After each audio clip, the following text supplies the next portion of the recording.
This is आकाश वांगलाले और आप सभी देख रहे हैं आपका अपना फेवरेट एजुकेशनल प्लेटफॉर्म जिसे आप कहते हो मैग्नेट ब्रेन्स हिंदी मीडियम, जहां पर आपको मिलती है क्वालिटी कंटेंट एजुकेशन बिल्कुल फ्री ऑफ कॉस्ट। मतलब ये कि यहां पर आपको कोई रजिस्ट्रेशन नहीं करवाना है और ना ही किसी प्रकार की कोई फी पे करनी है। और इन्हीं बातों के साथ स्टार्ट करते हैं आज की क्लास, जो कि होने वाली है बड़ी इंटरेस्टिंग, क्योंकि हम बात करने वाले हैं भैया गैसों के द्रवीकरण के बारे में। बड़ा बढ़िया तगड़ा एकदम धमाकेदार टॉपिक है और बहुत सारे इंपॉर्टेंट क्वेश्चन यहां से पूछ लिए जाते हैं। तो बड़े ध्यान से देखिएगा कि भाई द्रवीकरण का मतलब क्या है। तो आप बोलोगे सर बहुत आसान है, क्या भाई? द्रव बनाना। आप बोलोगे सर गैस जो है, ठीक है, गैस को इतना कूटो इतना कूटो इतना कूटो कि तरल बन जाए, द्रव बन जाए। बात समझ में? मतलब ये कि हम यहां पर सीधे सीधे भैया अवस्था परिवर्तन की बात कर रहे हैं। हाउ? ठीक है, हम अवस्था परिवर्तन की बात कर रहे हैं। अब आप बोलेंगे सर हमने कक्षा 9वीं में पढ़ा था कि यदि हम अवस्था परिवर्तन करना चाहते हैं तो किसी भी पदार्थ के जो कणों के बीच की दूरी है यदि हम उसको परिवर्तित कर सकते हैं तो भैया सीधी सी बात है हम अवस्था परिवर्तन तो कर ही देंगे। ठीक है, यहां तक कुछ मतलब कोई दुख दर्द कोई परेशानी है ही नहीं। अपने को गैस को बनाना है द्रव। ठीक है, अपन चलते हैं कक्षा 9वीं में और इस कहानी को अपन समझने की कोशिश करते हैं। ठीक है, तो मैं आपसे कहता हूं कि भाई गैस है मेरे पास में, ठीक है, और इस गैस को मुझे यदि द्रव में परिवर्तित करना है, मतलब मुझे अवस्था परिवर्तन यदि करना है, तो आप बोलेंगे सर बहुत सिंपल है, जो गैसें होती हैं उनका घनत्व बहुत कम होता है, द्रव जो होते हैं उनका घनत्व कैसा होता है? भाई ज्यादा होता है। इसका मतलब ये कि जो गैस होगी वो कैसी होगी? कम घनत्व वाली, घनत्व वाली। बात समझ में आ रही? दूर दूर होंगे इसके कण, अणु होंगे, परमाणु होंगे, आयन होंगे, मैं कहता हूं भाई कुछ भी होंगे, पर इसके कण कैसे होंगे? तो बड़े दूर दूर होंगे। तो हमने कहा गैस जो है वो कम घनत्व वाली होगी। आपने कहा ओके सर। अब हम बात करते हैं भाई द्रव के बारे में। तो द्रव जो है ये कैसा होता है? तो ज्यादा घनत्व होता है इसमें, ठीक है, सबसे ज्यादा ठोस में होता है, पर गैसों से ज्यादा किस में होता है? तो भाई द्रव में होता है, और इन्हीं के अपन द्रवीकरण की बात कर रहे हैं। हमने कहा ओके सर, चलो बहुत बढ़िया। अब इसके लिए अपने को क्या करना पड़ेगा? तो भाई सीधी सी बात है कि जो भी गैस के कण हैं, जो भी गैस के कण है, आपने कहा ओके सर, गैस के कण को पास पास ला दो, पास पास ला दीजिए। ठीक है, तो जैसे ही आप गैस के कण को पास पास ला देंगे वैसे ही जो गैस है बेसिकली वो कन्वर्ट हो जाएगा, परिवर्तित हो जाएगा किसमें? द्रव में। बात समझ में आ गई? तो गैस के कण को अपने को इतना पास पास लाना है कि उसकी जो अवस्था है वो हो जाए परिवर्तित। इसको अपन कहेंगे गैस का द्रवीकरण। बात हो गई खत्म। अब सवाल पैदा होता है कि सर द्रवीकरण तो समझ में आ गया, पर ये जो आपका द्रवीकरण है इसको करेंगे कैसे? मतलब ऐसी कौन सी चीजें हैं जिसमें परिवर्तन करना पड़ेगा और किसी गैस का द्रवीकरण हो जाए? तो भैया देखो इसके 3 ऑप्शन है, सीधे सीधे इसके 3 ऑप्शन है, एकदम घिसी पिटी और हलवा वाली कहानी है। ठीक है, सीधे सीधे इसके 3 ऑप्शन है, वो अपने को दिमाग के अंदर फिट रखने हैं। ठीक है, सबसे पहले तो एक बात बताओ, गैसी चीज को द्रव करने के लिए और कोई द्रव वाली चीज है जैसे कि आपका पानी हो गया, उसको बर्फ यानी कि ठोस बनाने के लिए हम क्या करते हैं? तापमान कम करते हैं। तो एक तरीका तो हो गया तापमान कम कीजिए। देखो बहुत सिंपल सी चीज है, तापमान कम करने पर क्या होता है कि जो अणु होते हैं या फिर जो कण होते हैं ना, उनकी गतिज ऊर्जा जो है वो कम हो जाती है। सिंपल सी कहानी थी, पिछली कक्षा में अपन ने पूरा दिमाग में फिट किया था। ठीक है, चलिए, तो आप कह रहे हैं सर तापमान यदि हम करेंगे तो कणों की जो गतिज ऊर्जा है, कणों की जो वेलोसिटी है वो बेसिकली कैसी हो जाएगी? भाई कम हो जाएगी। इसका मतलब ये कि जो गैस है, राइट, उसके जब कणों की, अब जैसे एक डिब्बा बना लेते हैं अपन, है ना, अपना फेवरेट डिब्बा अपन बना लेते हैं। चलो चलो भाई, चलो आ जाओ। किधर बनाएंगे? ये यहां बनाते हैं। ये लो। नहीं यार ये मजा नहीं आ रहा यार, धोखा हो रहा है यहाँ पे। इसको उठाते हैं, इधर कहीं पटकते हैं, यहाँ कहीं पटकते हैं। हाँ ठीक है जी, ये ऐसा कर देते हैं। और रुको, इस डिब्बे के ऊपर मैं ऐसा ना इसको बंद कर देता हूं। आपने कहा ओके सर। अब हम कह रहे हैं कि भैया गैस के कण हैं, तो ये गैस के कण एक यहाँ, एक यहाँ, एक यहाँ, एक यहाँ, एक यहाँ, यहाँ का ऐसे है, रैंडमली डिस्ट्रीब्यूटेड है। मतलब एक समान रूप से गैस के जो कण है भैया पूरे डिब्बे में यहाँ वहां धमाव चौकड़ी मचा रहे हैं। ठीक है, यहाँ वहां जो है खुरापात कर रहे हैं। आपने कहा ओके सर, बढ़िया वाली बात। चलो, अब मैं यदि तापमान कम करूंगा तो बेसिकली क्या होगा कि कणों की जो गतिज ऊर्जा है, बात समझ में आई, वो कम होगी। तापमान करने से कणों की कणों की, बहुत ध्यान से देखना, कणों की गतिज ऊर्जा जो है बच्चों वो कैसी हो जाएगी भैया, कम हो जाएगी। कणों की गतिज ऊर्जा जो है वो कैसी हो जाएगी, कम हो जाएगी, और कण जो है वो ढीले पड़ जाएंगे। कण जब ढीले पड़ जाएंगे तो ऐसे नीचे, ऐसे पहले पूरे जोश में घूम रहे थे यहां वहां कंटेनर के अंदर, जैसे ही ढीले पड़ेंगे वैसे ही सारे के सारे जो कण है वो नीचे बैठना शुरू कर देंगे। बात समझ में आई? और एक जगह पर यदि एकत्रित हो जाएंगे तो आपका जो गैस है वो परिवर्तित हो गया किस में, तो भैया आपके लिक्विड में, यानी कि द्रव में। चलो, तो आपने कहा हाँ सर ये वाला तो समझ में आया कि यदि अपन टेम्परेचर कम करते हैं तो उससे क्या होता है कि जो कणों की गतिज ऊर्जा होती है वो बेसिकली हो जाती है कम, और जैसे ही कणों की गतिज ऊर्जा कम होती है, बात समझ में आ रही है, वो पास पास आने लगते हैं। कैसे होने लगते हैं भाई, पास पास आने लगते हैं। गतिज ऊर्जा ज्यादा होती है तो कण इधर उधर भागता रहता है, दूर दूर जाते एक दूसरे से। बात समझ में आ रही है? तो कणों को पास पास ही तो लाना, ये लो ना, खेल खत्म है ना। बात समझ में? दूसरा तरीका क्या है, बहुत इंटरेस्टिंग, दूसरा तो और भी ज्यादा इंटरेस्टिंग है कि भैया जबरदस्ती या तो जो है अपने आप कण पास में आ जाए। बात समझ में? या तो अपने आप कण पास में हो जाए, और नहीं आएंगे तो आपको यदि द्रव बनाना है तो आपको क्या करना पड़ेगा, जबरदस्ती कणों को क्या करना पड़ेगा भैया, पास पास लाना पड़ेगा। जबरदस्ती कणों को पास पास लाना है। अब जबरदस्ती कैसे पास पास लाओगे, तो आपने कहा सर बहुत सिंपल है, क्या करना पड़ेगा अपने को, हमको जो है दाब बढ़ाना पड़ेगा। मतलब हमको जो है क्या करना पड़ेगा, तो भैया दाब बढ़ाना पड़ेगा।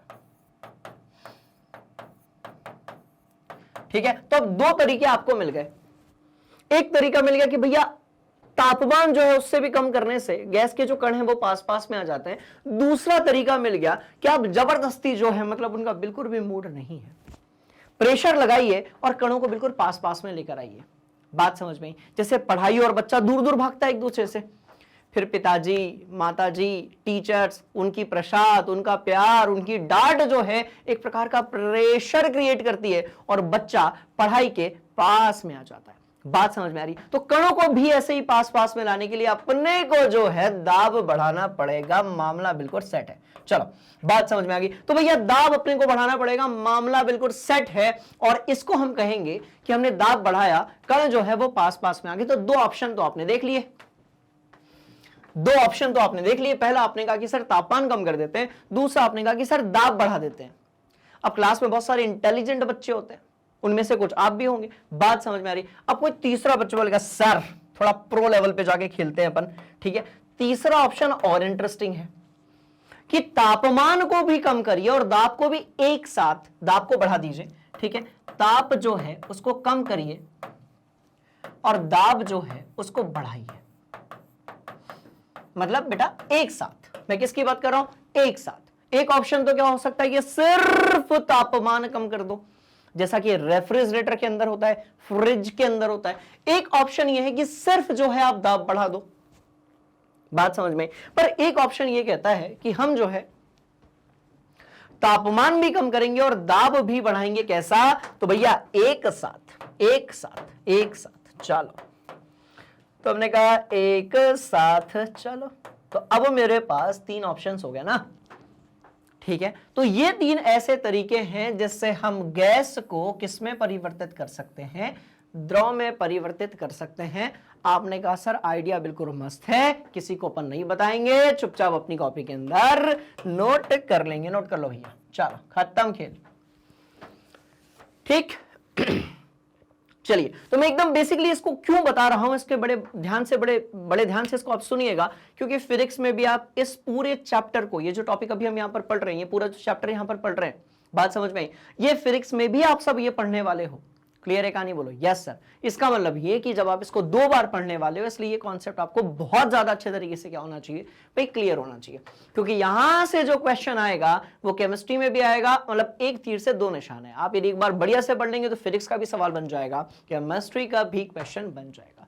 चलो, आपने कहा सर बिल्कुल सही है, ये तरीका है, या तो तापमान कम कर दो, या तो दाब बढ़ा दो, या तो तापमान और कम करके दाब बढ़ा दो, और ये कैसा करो, एक साथ करो। तो अपन के पास 3 ऑप्शन है। आपने कहा ओके सर, लॉक कर लिया, खत्म। चलिए, सिंपल, मजेदार। ठीक है, अब सवाल पैदा होता है कि सर ये तो चलो बड़ी बेसिक चीज थी, सबसे इंपॉर्टेंट चीज है, ये तो हम सीख गए, अब आगे क्या? तो देखो आगे ना मैं आप लोगों को ग्राफ देखना सिखाता हूं, क्योंकि जब भी हम गैसों के द्रवीकरण के बारे में बात करेंगे हमें यहां पर ग्राफ पढ़ने ही पड़ेंगे। बात समझ में आ रही है? तो कुछ एक ग्राफ है उसको अपन समझ लेते हैं, बड़ी इंटरेस्टिंग ये कहानी हो जाएगी। तो भैया देखो पहला वाला ग्राफ बनाया अपन ने, बन जा, ठीक है, पहला ये ग्राफ बनाया हमने, बॉयल के नियम पे हमने एक ग्राफ बनाया, ये बड़ा इंपॉर्टेंट ग्राफ है बेटा। तो एक ग्राफ अपन यहां बना लेते हैं, ठीक है, एक ग्राफ हम यहां बना लेते हैं और एक ग्राफ जो है हम यहां पर बना लेते हैं, ठीक है। ऐसे 3 ग्राफ बना दिए अपन ने। 3 छोटे ग्राफ बना दूं क्या? हाँ यार थोड़े छोटे बनाते हैं, ठीक है, रुको 3 छोटे ग्राफ बनाते हैं अपन। क्यों बनाते हैं 3 छोटे, बता रहा हूं अभी मैं, है ना, बहुत ध्यान से देखना। एक ग्राफ तो भाई हमने यहां पर बना दिया, एक ग्राफ जो है वो हमने यहां पर बना दिया, एक ग्राफ जो है हमने यहां पर, और बंजब बाबू यहां पर बना दिया, ठीक है। तो मुझे 1 2 3 ग्राफ दिख रहे हैं और एक बड़का ग्राफ जो है अपन यहां पर बना देते हैं। चलो एक बड़का ग्राफ जो है वो अपन ने यहां पर बना दिया। आपने कहा ओके गुरुजी, बहुत बढ़िया, शानदार, जानदार, धमाकेदार, ठीक है। अब सभी ग्राफ जो है अपने को बॉयल के नियम के लिए बनाने हैं, तो एक काम करते हैं भाई, यहां पर जो है यहां पर लिख देते हैं दाब, यहां पर लिख देते हैं आयतन, फिर लिखा दाब, फिर लिखा आयतन, फिर लिखा दाब और फिर लिखा आयतन। बात समझ में आ गई? अब यदि हम बॉयल के नियम की बात करें तो बड़े ध्यान से आप देखेंगे, ठीक है। तो देखो जब मैं ऐसा लिखता हूं तो इसका मतलब यह हुआ कि जैसे जैसे, राइट, जैसे जैसे प्रेशर कैसा हो रहा है भाई, कम हो रहा है, वॉल्यूम यानी कि आयतन जो है वो बढ़ रहा है। वी बोले तो क्या, तो भैया आयतन, चलो तो जैसे जैसे दाब क्या हो रहा है भाई, कम हो रहा है, आयतन जो है वो कैसा हो रहा है, बढ़ रहा है। तो P जो है वो हो जाएगा दाब और V जो है वो क्या हो जाएगा आपका आयतन। ऑन द सेम वे यहां पर भी ये दाब है, यहां पर ये आयतन है। बड़े ध्यान से देखेंगे सभी बच्चे, ठीक है, आयन नहीं आयतन है, आयतन है। और ये भी आपका बेटा दाब है। चलो छोड़ो, भी तो समझ में आ गया आपके, यहां पर P और ये यहां पर हमने V बना दिया, ठीक है। तो पहले वाले में मेरे को लगता ही नहीं कि कोई दिक्कत वाली बात है। बात समझ में आई? और आप ध्यान से देखेंगे तो आपको पता चलेगा कि हमने ये पढ़ा था कि जब प्रेशर और वॉल्यूम को कनेक्ट करते हैं तब तापमान कैसा होता है, स्थिर होता है। इसका मतलब ये कि इस पूरे पर जो तापमान है, ताप है, वो कैसा रहेगा भाई, स्थिर रहेगा। आपने कहा ओके सर, ताप जो है वो कैसा रहेगा, तो आपने कहा सर तापमान कैसा रहेगा भाई, स्थिर रहेगा। इसका मतलब यह हुआ कि तापमान में कोनो परिवर्तन नहीं होने वाला। मतलब इस पूरे ग्राफ में तापमान कैसा रहेगा, स्थिर रहेगा। इसमें प्रेशर हर पॉइंट पर बढ़ रहा है, कम हो रहा है, परिवर्तित हो रहा है। ऑन द सेम वे आपका जो आयतन है, वॉल्यूम है, वो भी हर पॉइंट पर कैसा हो रहा है भाई, परिवर्तित हो रहा है। ताप कैसा है, स्थिर है। पहला ग्राफ क्लियर, बोल दो यस सर।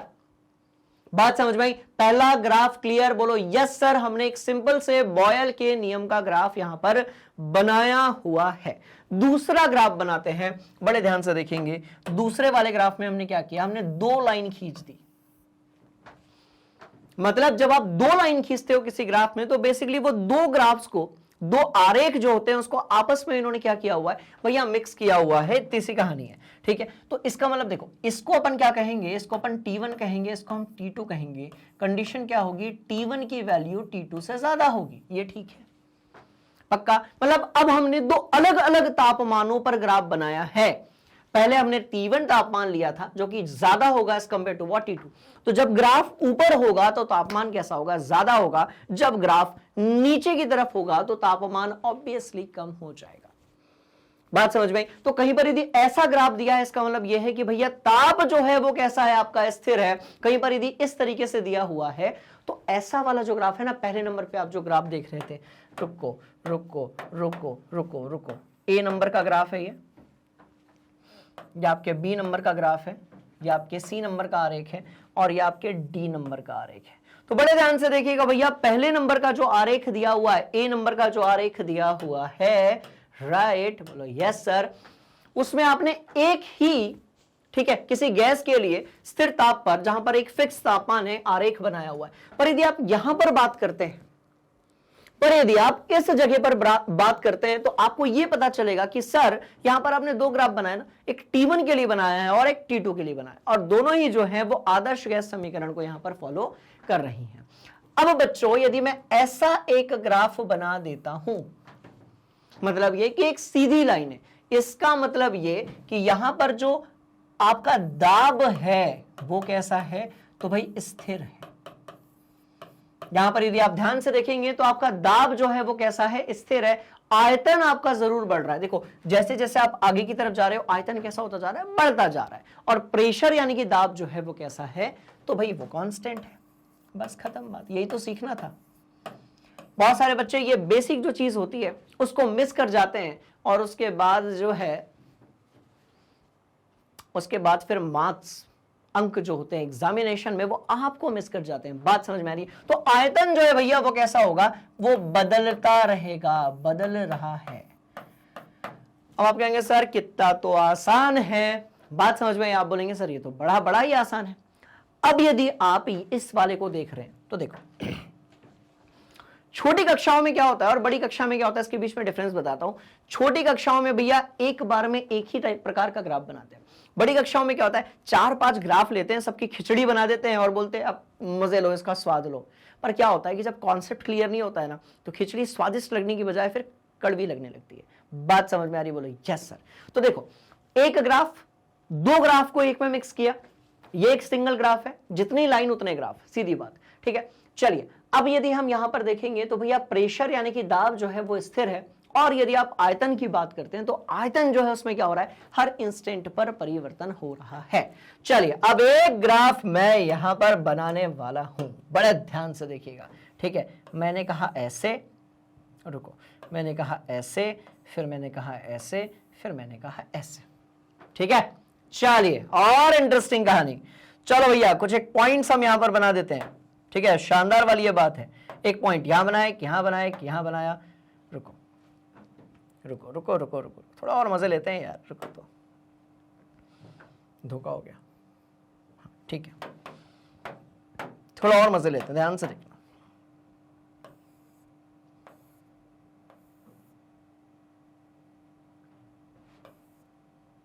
ऐसे करके हमने बना दिया, बात समझ में आ रही है? अब यहां पर कुछ एक पॉइंट्स की यदि हम बात करें तो भैया अपन एक काम करते हैं, पहला, दूसरा, तीसरा, चौथा, पांचवा, ये लो 5 पॉइंट्स हमने यहां पर बना दिए।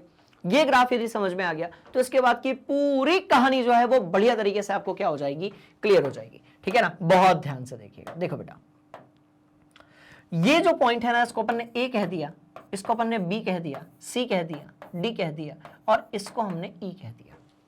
बात समझ में आई? हर पॉइंट पर यदि हम एक्सप्लेन करने की कोशिश करेंगे कौन से दो पॉइंट्स के बीच में क्या हुआ है, तो उसको बड़े आसानी से हम समझ सकते हैं, ठीक है। कैसे? तो ये देखो भाई, सबसे पहले मैं आपसे कह रहा हूं कि ए से बी, सबसे पहले जो है वो क्या है, तो बहुत ध्यान से देखिएगा, ए से जो है हम कहां पर जा रहे हैं, बी पर जा रहे हैं। तो आप इससे क्या अनुमान लगाओगे?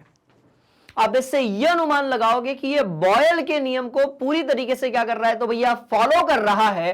और जैसे जैसे प्रेशर कम हो रहा है, देखो नीचे आने पर प्रेशर यानी कि दाब क्या हो रहा है, कम हो रहा है। जैसे जैसे प्रेशर कम हो रहा है वैसे वैसे गैस का आयतन जो है वो बदल रहा है। मतलब ये कि प्रेशर कम होने पर गैस तो फैल गई भाई, सीधी सी बात है। जैसे बच्चों पे जब पेरेंट्स का प्रेशर थोड़ा कम हो जाता है तो बच्चे तो फैल जाते हैं।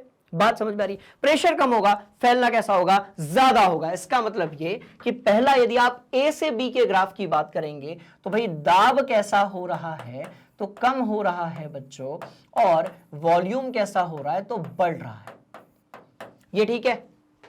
आपने कहा हाँ सर कोई दिक्कत नहीं है। चलो अब बी और सी के बारे में हम थोड़ी सी बात कर लेते हैं। दूसरे नंबर पे हम बी से लेकर सी के बारे में बात कर लेते हैं। चलो भैया ये भी एक इंटरेस्टिंग कहानी है। दूसरे नंबर पे हम बी से लेकर सी के बीच में बात कर लेते हैं, क्या होगा। तो अब बताओ क्या होगा। तो आप बोलोगे सर इधर ये प्रेशर की जो लाइन है वो यहां पर भी प्रेशर उतना ही है, बी पॉइंट पर और सी पॉइंट पर भी प्रेशर जो है वो उतना ही है। बड़े ध्यान से देखिएगा, बी और सी दोनों पर जो है प्रेशर यानी कि दाब जो है वो कैसा है भैया, दाब जो है वो समान है। अरे बाबा, दाब जो है वो कैसा है भाई, समान है। पर यदि आप V की बात करेंगे तो V जो है वो बढ़ रहा है। अरे बाबा, बात समझ में आई? तो यहां पर दाब आपका कैसा है, समान है, तभी तो आपको सीधी लाइन मिली, ठीक है, और V आपका बढ़ रहा है। चलो अब हम C से लेकर D देखते हैं। तीसरी सिचुएशन है, C से आप कहां जा रहे हो, D पर जा रहे हो। अब यहां उल्टा हो गया, कैसे हो गया? तो आप बोलोगे सर यहां पर पता है क्या हुआ, प्रेशर तो कम हो रहा है पर आयतन में कोई भी चेंज नहीं आ रहा है। हालांकि ऐसा ग्राफ किसी भी गैस के लिए नहीं होता है, पर हमको समझना बहुत जरूरी है।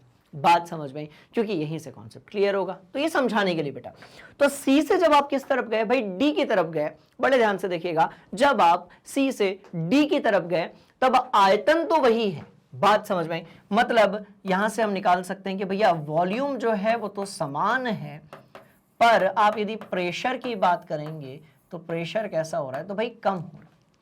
वॉल्यूम जो है वो तो बिल्कुल समान है, पर यदि प्रेशर की आप बात करेंगे तो प्रेशर कैसा हो रहा है, तो भाई कम हो रहा है। चौथे नंबर पे हम गए, हमने कहा इस एबीसीडी को हम थोड़ा और आगे बढ़ाएंगे, डी से हम ई तक गए। डी से जो है हम किधर गए, तो भाई ई तक गए। जब हम डी से ई तक जाएंगे तब बेसिकली क्या होगा, बहुत ही ध्यान से देखिएगा भैया, डी से ई की तरफ फिर से क्या हो रहा है, तो भाई सीधी सी बात है, वॉल्यूम जो है वो बढ़ रहा है और दाब जो है वो कैसा हो रहा है, तो भाई कम हो रहा है। बात समझ पाए? इसका मतलब ये कि जो पहला वाला था ना, ये पहला वाला, ये वाला, ठीक है, ये बॉयल के नियम को फॉलो कर रहा था, ठीक है, और ये जो लास्ट वाला था ये भी भैया बॉयल के नियम को फॉलो कर रहा था। खत्म खेल। तो ये बॉयल्स लॉ को फॉलो कर रहा था, बीच वाले दोनों नहीं कर रहे थे।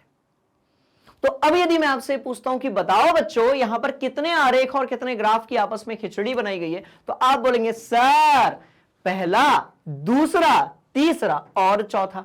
तो इसको कहते हैं ग्राफ की स्टडी करना। और जब से आप लोग कक्षा 11वीं में पहुंचे हो, बात समझ में आ रही, भर भर के ग्राफ से आपका सामना हो रहा है।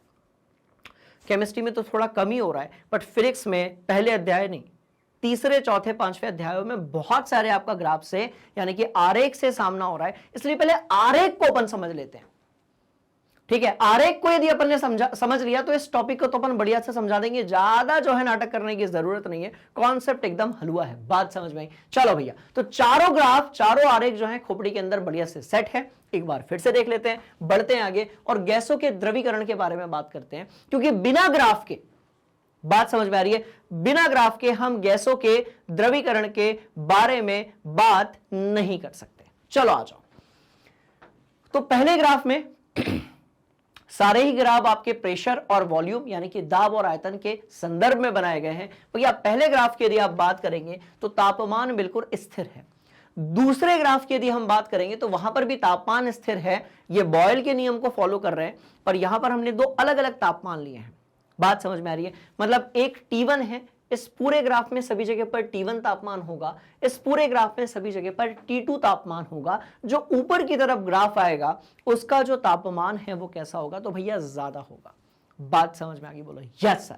और बढ़ते हैं आगे, चलिए और बढ़ते हैं आगे, बड़ी इंटरेस्टिंग कहानी। चलो इस वाले ग्राफ को यदि हम देखेंगे तो यहां पर आपका आयतन जो है वो परिवर्तित हो रहा है, भाई बढ़ रहा है, और दाब जो है वो कैसा है आपका, स्थिर है।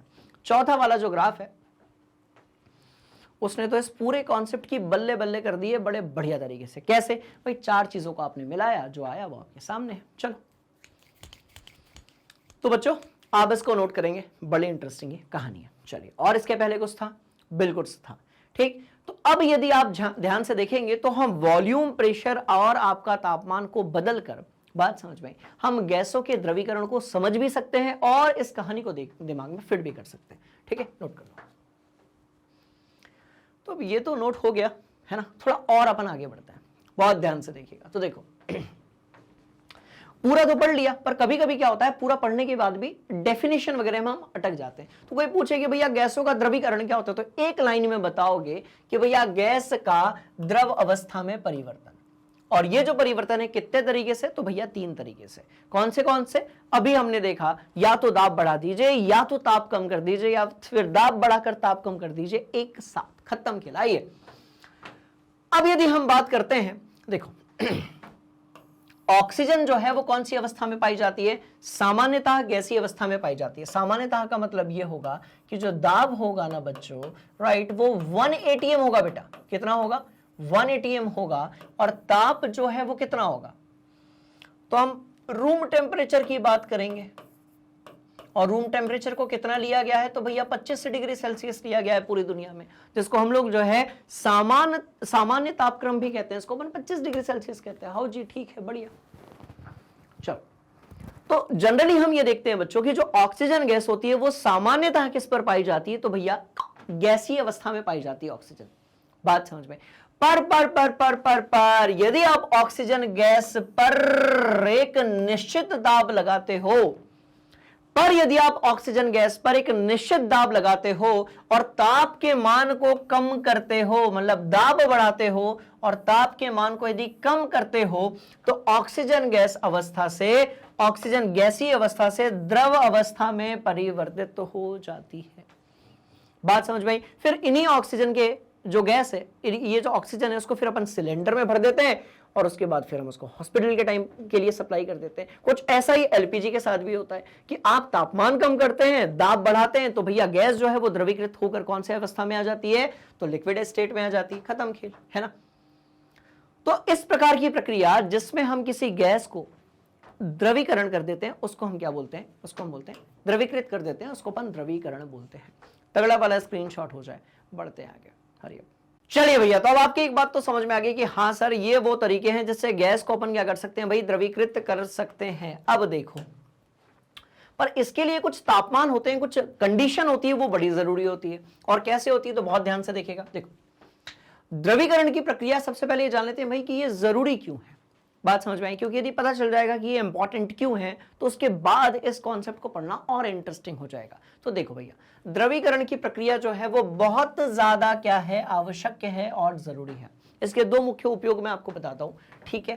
पहला जो है, ऑक्सीजन गैस को सिलेंडर में भरना। किस में भरना, तो भैया सिलेंडर में। चलो, तो पहला तो किसमें, सिलेंडर में, है ना।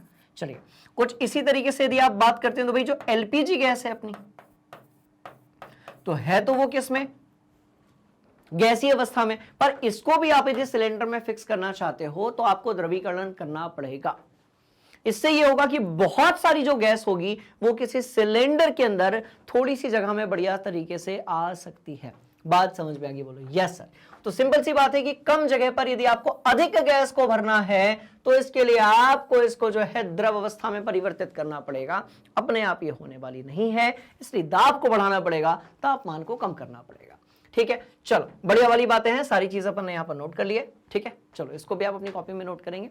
यदि आपसे कोई पूछता है कि गैसों का द्रवीकरण जरूरी क्यों होता है, कुछ उदाहरण के साथ आप बताइए, तो भैया ये वाला जो है पूरा टिप देना, बढ़िया वाली बात है। चलो ठीक है, बढ़ेंगे आगे। आइए अब कुछ और चीजों के बारे में हम बात करते हैं। हम कहते हैं भैया क्रांतिक घटनाएं क्या होती हैं। सीधे सीधे क्वेश्चन पूछ लिया जाता है कि जो क्रिटिकल कंडीशंस होती है, यानी कि क्रांतिक घटनाएं क्या होती है।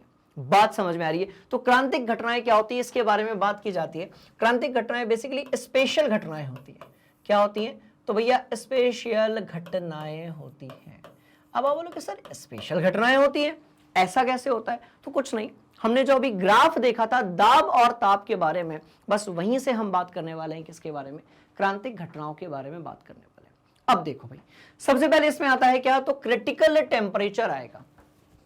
और इसकी एक सिंपल सी डेफिनेशन है जिसको भी हम समझेंगे कि वह अधिकतम तापमान जिस पर कोई गैस पर्याप्त दाब लगाने से द्रव अवस्था में परिवर्तित हो जाती है।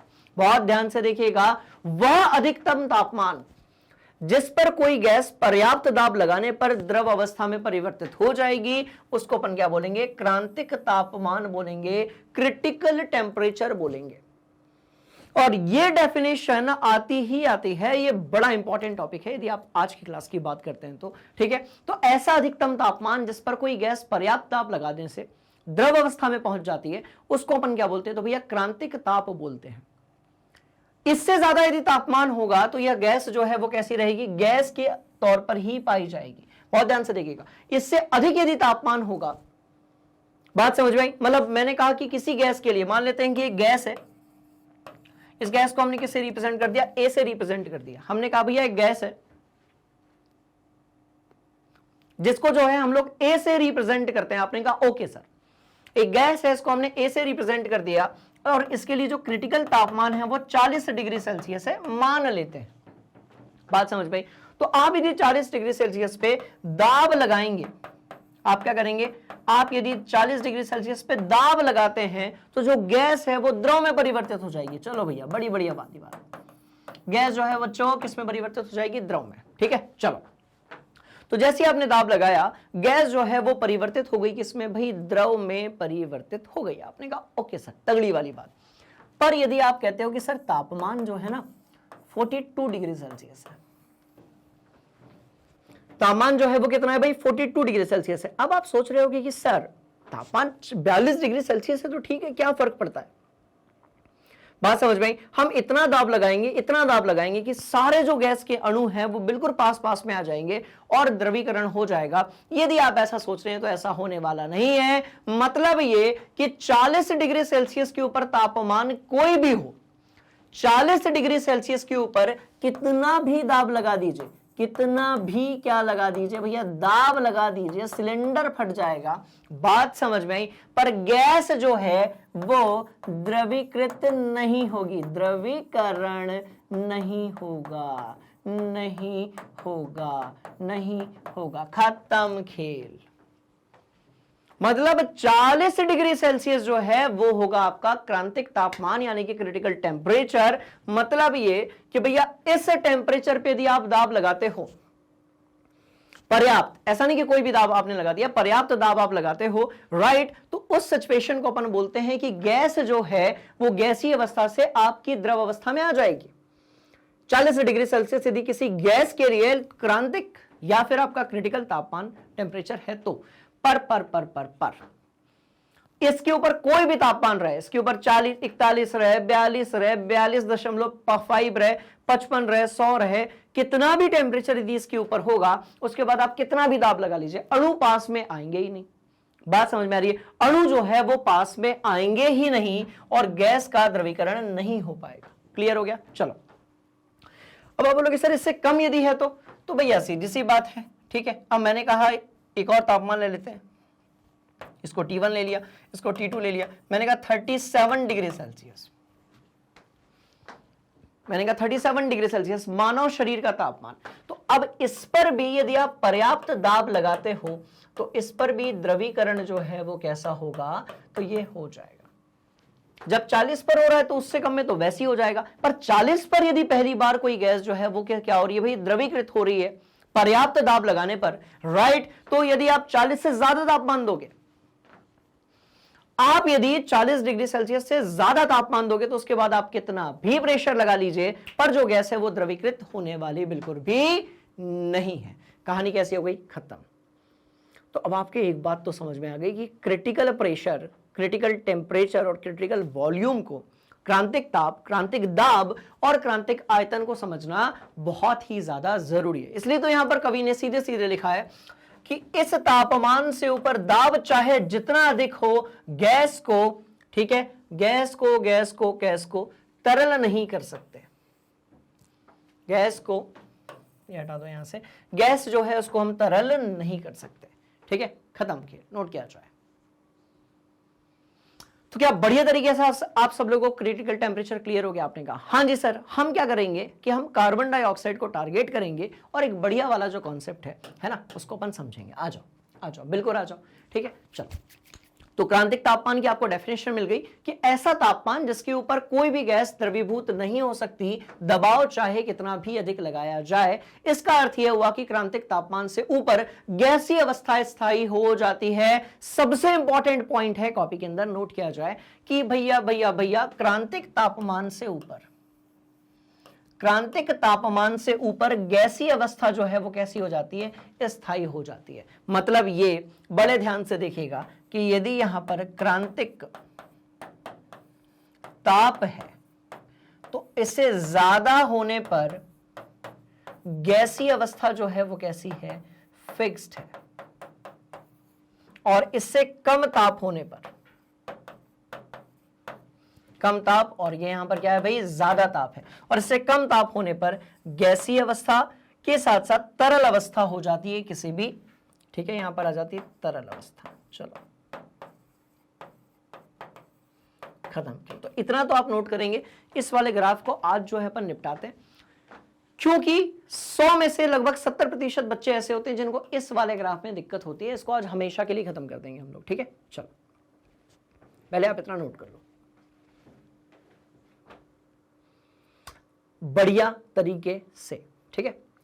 चलिए, तो भाई अब आपने स्क्रीनशॉट ले लिया, आपने कहा सर यहां तक तो ठीक है, बिल्कुल सही है। अब ये जो भयंकर सा खिचड़ी जैसा भयंकर अजीब सा जो ग्राफ दिख रहा है, इसको अपन कैसे समझेंगे, क्योंकि क्वेश्चन यहां से तो पूछ लिया जाता है। तो बड़े ध्यान से देखिएगा बेटा, बहुत सिंपल ये ग्राफ है, ठीक है। देखो, जैसा कि हमने प्रैक्टिस की है ग्राफों के बारे में, ग्राफ्स के बारे में, जैसा कि हमने समझा है अलग अलग प्रकार के आरेखों के बारे में, one thing is clear here कि सर जैसे यहां पर 4 ग्राफ दिए हुए हैं, वैसे ही यहां पर यदि आप ध्यान से देखोगे तो यहां पर बहुत सारे ग्राफ दिए हुए हैं। बात समझ में आ रही है? इन सब के ऊपर जो है मैं एक बार लाइन बना देता हूं, बहुत ध्यान से देखिएगा। यहां पर बहुत सारे ग्राफ दिए हुए हैं, बहुत ध्यान से देखना। देखो, एक नीले कलर का आपको दिख रहा होगा, ये मैंने बना दिया, ये बना दिया, फिर यहां पर सीधा हो गया, तो ये एक ग्राफ है बेटा।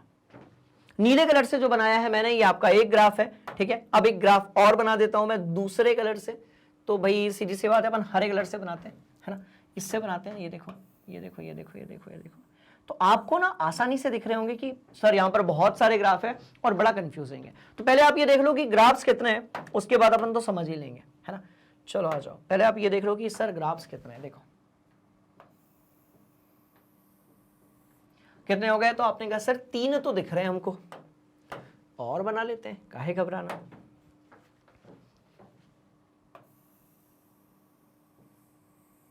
ये लो, एक और बना दिया, एक और बना ले, चलो एक और बना लेते हैं। कौन से रंग से बनाया जाए, गुलाबी से बनाते हैं, आ जाओ, ठीक है। कुछ मत देखो, बस आप ये देखो कि 5 लाइन बनी हुई है ऐसे, और ऐसे यदि आपने किया है तो भैया 5 लाइन यहां पर बनी हुई है, खेल खत्म। पहली, दूसरी, तीसरी, चौथी, ठीक है, और रुको रुको, चौथी, यही बना है ना, परेशान होने वाली कोई बात नहीं, यही तो बना है। 5 वहां पर लाइन बनी हुई है, और सीधी सी बात यह है, बहुत ध्यान से देखिएगा कि भाई यहां पर प्रेशर लिखा हुआ है, यहां पर वॉल्यूम लिखा हुआ है। इसका मतलब यह होगा कि यदि मैं इसको T1 लेता हूं, इसको मैं T2 लेता हूं, T3 लेता हूं, T4 लेता हूं, T5 लेता हूं। आपने कहा हाँ सर, अब लग रहा है थोड़ा सा कनेक्टेड, बात समझ में आई। तो ध्यान से देखिएगा, 1 2 3 4 5, बहुत ध्यान से देखोगे भैया 5 अलग अलग तापमान के लिए ग्राफ बनाया है, इससे ज्यादा कुछ भी नहीं है। तो 5 अलग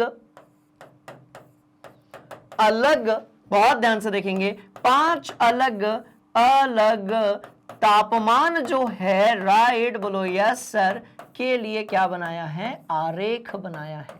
और आप बोलेंगे सर क्या जरूरत थी, मतलब ठीक है ना, नहीं बनाते। नहीं बेटा, बहुत जरूरत थी, क्योंकि आप यदि क्रांतिक तापमान को समझना चाहते हो, ठीक है, आप यदि द्रव अवस्था को, मतलब द्रव्य की, पदार्थ की, आप यदि द्रव अवस्था को, तरल अवस्था को और गैसीय अवस्था को यदि समझना चाहते हो, तो आपको जो है ये ग्राफ्स के बारे में पता होना चाहिए।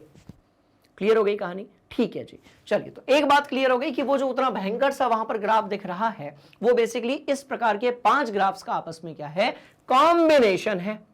चलो भैया, तो इस प्रकार से वो 5 ग्राफ्स का आपस में क्या है, तो आप बोलेंगे सर कॉम्बिनेशन है, कहानी बड़ी कैसी है, तगड़ी है। चलो भैया आगे बढ़ जाओ। इसको कोई नोट नहीं करेगा, आप इसको नोट करेंगे। मैं हट गया, मैं यहां पर ऐसे आ गया, इसको नोट नहीं करने देंगे। बात समझ में? तो ये 5 अलग अलग तापमान जो है उसके बारे में यहां पर इंफॉर्मेशन है। एक और चीज आपको दिमाग के अंदर फिट रखनी है कि जो सबसे ऊपर वाला होगा उसका तापमान ज्यादा होगा, मतलब कि T1, देन T2, देन यहां पर T3, देन यहां पर T4, देन यहां पर T5 हो जाएगा। खेल कैसा हो गया? तो भाई खत्म हो गया। बात समझ में? तो सबसे ऊपर जो आरेख होगा आपका, राइट, वो पूरी तरीके से बॉयल के नियम को क्या कर रहा है, फॉलो कर रहा है। साथ में यदि हम देखेंगे तो भैया उसका तापमान सबसे ज्यादा होगा, सबसे नीचे वाले का तापमान जो है वो सबसे ज्यादा कैसा होगा भाई, कम होगा। खत्म बात, सबसे कम होगा। चलो तो स्क्रीनशॉट हो जाए, बढ़ते हैं आगे। पक्का? चलिए, यदि ये स्क्रीनशॉट हो गया तो अपन बढ़ते हैं आगे। ठीक है, अब ना आप जो है सिर्फ ये वाले ग्राफ को देखना, मैं 1 बाय 1 आपको सारे कॉन्सेप्ट समझा रहा हूं, बस मुझे थोड़ी स्पेस चाहिए। नहीं, मैं यहां से तो नहीं, मैं यहां से। सेम अपने पास एक ग्राफ और है, बात समझ में? चलो भैया, तो अपने पास सेम ग्राफ है। अब बहुत ध्यान से यदि आप देखेंगे तो देखो किसके लिए दिया गया है, तो ये कार्बन डाइऑक्साइड के लिए दिया गया है, इसको अपन लिख लेते हैं, है ना। चलो, तो किसके लिए, तो CO2 के लिए। ठीक है, इस तरफ क्या है आपका, तो प्रेशर है, तो मैंने यहां पर P लिख दिया। यहां पर क्या है, तो भाई वॉल्यूम है, हमने यहां पर V लिख दिया, V को अपन यहां लिख देते हैं। चलो, तो CO2 के लिए प्रेशर वॉल्यूम आरेख बहुत ध्यान से देखना, बहुत ज्यादा कैसा है भाई, आसान है। ठीक है, चलो, बहुत ज्यादा आसान है। देखो, अब सबसे पहले जहां जहां पर आपको जो है, देखो सबसे पहले ये वाला आपको दिख रहा है, बोलो यस सर। ये लाल कलर से अपन बना देते हैं, ये बना दिया अपन ने लाल कलर से। ठीक है, और इसी रंग से इसके कॉन्सेप्ट को अपन लिखेंगे। बस ये ध्यान से देखिएगा, 48.1 डिग्री सेल्सियस की यहां पर बात हो रही है। तो पहली जो सिचुएशन है उसको मैं यहां पर लिख देता हूं। ठीक है, पहली जो सिचुएशन है, बड़े ध्यान से देखना, जगह थोड़ी बचाते हैं अपन, ऊपर लिखते बेटा। जब तक ये टॉपिक चल रहा है, थोड़ी देर के लिए जो क्वालिटी है वीडियो की वो इंप्रूव कर दीजिए। अगले 5 से 10 मिनट में इस पूरे ग्राफ को दिमाग के अंदर अपन फिट करेंगे, बड़ा मजा आएगा। ठीक है, तो बहुत ध्यान से देखेंगे। तापमान हमने लिया है 48.1 डिग्री सेल्सियस। चलो, हमने तापमान जो लिया है वो क्या ले लिया भैया, 48.1 डिग्री सेल्सियस। ठीक है, अब इस तापमान पे गैस जो है किसी भी दाब पर जो है वो गैसीय अवस्था में ही है। खत्म बात। कोई जो गैस है आपकी CO2 गैस की यदि हम बात कर रहे हैं, ठीक है, तो 48.1 डिग्री सेल्सियस पर गैस जो है वो किसी भी दाब पर गैसीय है, तो भैया गैसीय अवस्था में बात हो गई खत्म। मतलब ये कि आप कितना भी प्रेशर लगा दो, कुछ भी बोल दो, कुछ ऐसे तो बच्चे होते हैं ना ढीठ टाइप के, खूब मस्ती करते हैं, बिल्कुल उनका पढ़ने में मन नहीं लगता है। बात समझ में आ रही है? उन पे कितना भी आप प्रेशर लगा दो, कितना भी उनको डांट दो, कुछ भी कर दो, सुटारा कर दो, रगड़ दो, उसके बाद भी ऐसे जो स्टूडेंट्स होते हैं उनके साथ क्या होता है कि वो पढ़ने की एक्टिंग तो कर लेंगे, बुक लेकर बैठ तो जाएंगे, पर दिमाग में कुछ और ही चल रहा होता है। तो इसका मतलब ये, कितना भी आप प्रेशर लगा दीजिए, यहां पर द्रवीकरण होने वाला नहीं है। तो पहली सिचुएशन आप सबको क्लियर हो गई, बोलो यस सर। तो जब यहां पर द्रवीकरण नहीं होगा तो इस पर मैंने ऐसे क्रॉस लगा दिया, यहां पर भी मैंने क्रॉस लगा दिया बेटा, ठीक है, और इधर पर भी मैंने क्या लगा दिया, क्रॉस लगा दिया। बात समझ में आ रही है? बोलो यस सर।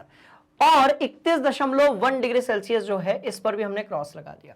मतलब पहला, दूसरा, तीसरा, चौथा, जब तक आपको इस प्रकार का ग्राफ मिलेगा द्रवीकरण संभव नहीं है। तो बड़े ध्यान से देखिएगा, यदि आपसे एग्जाम में पूछ लिया जाता है, इस पूरे टॉपिक का लेखा जोखा अपन एक ही बोर्ड पे निपटा देंगे, इसलिए जैसे जैसे मैं कॉन्सेप्ट्स करवाता जाऊंगा बढ़िया से अपनी कॉपी में नोट करते जाइएगा। यदि आपको कोई ऐसा ग्राफ मिलता है, यहां पर P और V है, यहां पर द्रवीकरण होगा क्या, तो आप बोलेंगे सर यहां पर द्रवीकरण नहीं होगा, ये आदर्श गैस जैसे बिहेव करेगा, ये बिल्कुल बॉयल के नियम को फॉलो करेगा। और यहां पर आप कितना भी प्रेशर दे दीजिए, देखो प्रेशर बहुत ज्यादा है, आप यदि यहां पर ध्यान से देखेंगे तो इन पॉइंट, देखो यहां प्रेशर बहुत ज्यादा है बेटा, प्रेशर बढ़ रहा है, मतलब इस पॉइंट पर, इस पॉइंट पर, इस पॉइंट पर प्रेशर जो है, दाब जो है वो बहुत ज्यादा है।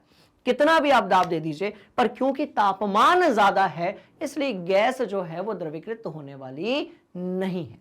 बात समझ में आ गई? चलो, 48.1 डिग्री सेल्सियस, खेल खत्म, कुछ नहीं हो सकता। हमने कहा सुनो थोड़ा और तापमान कम करते हैं, हमने 35.5 डिग्री सेल्सियस किया, कुछ नहीं हुआ।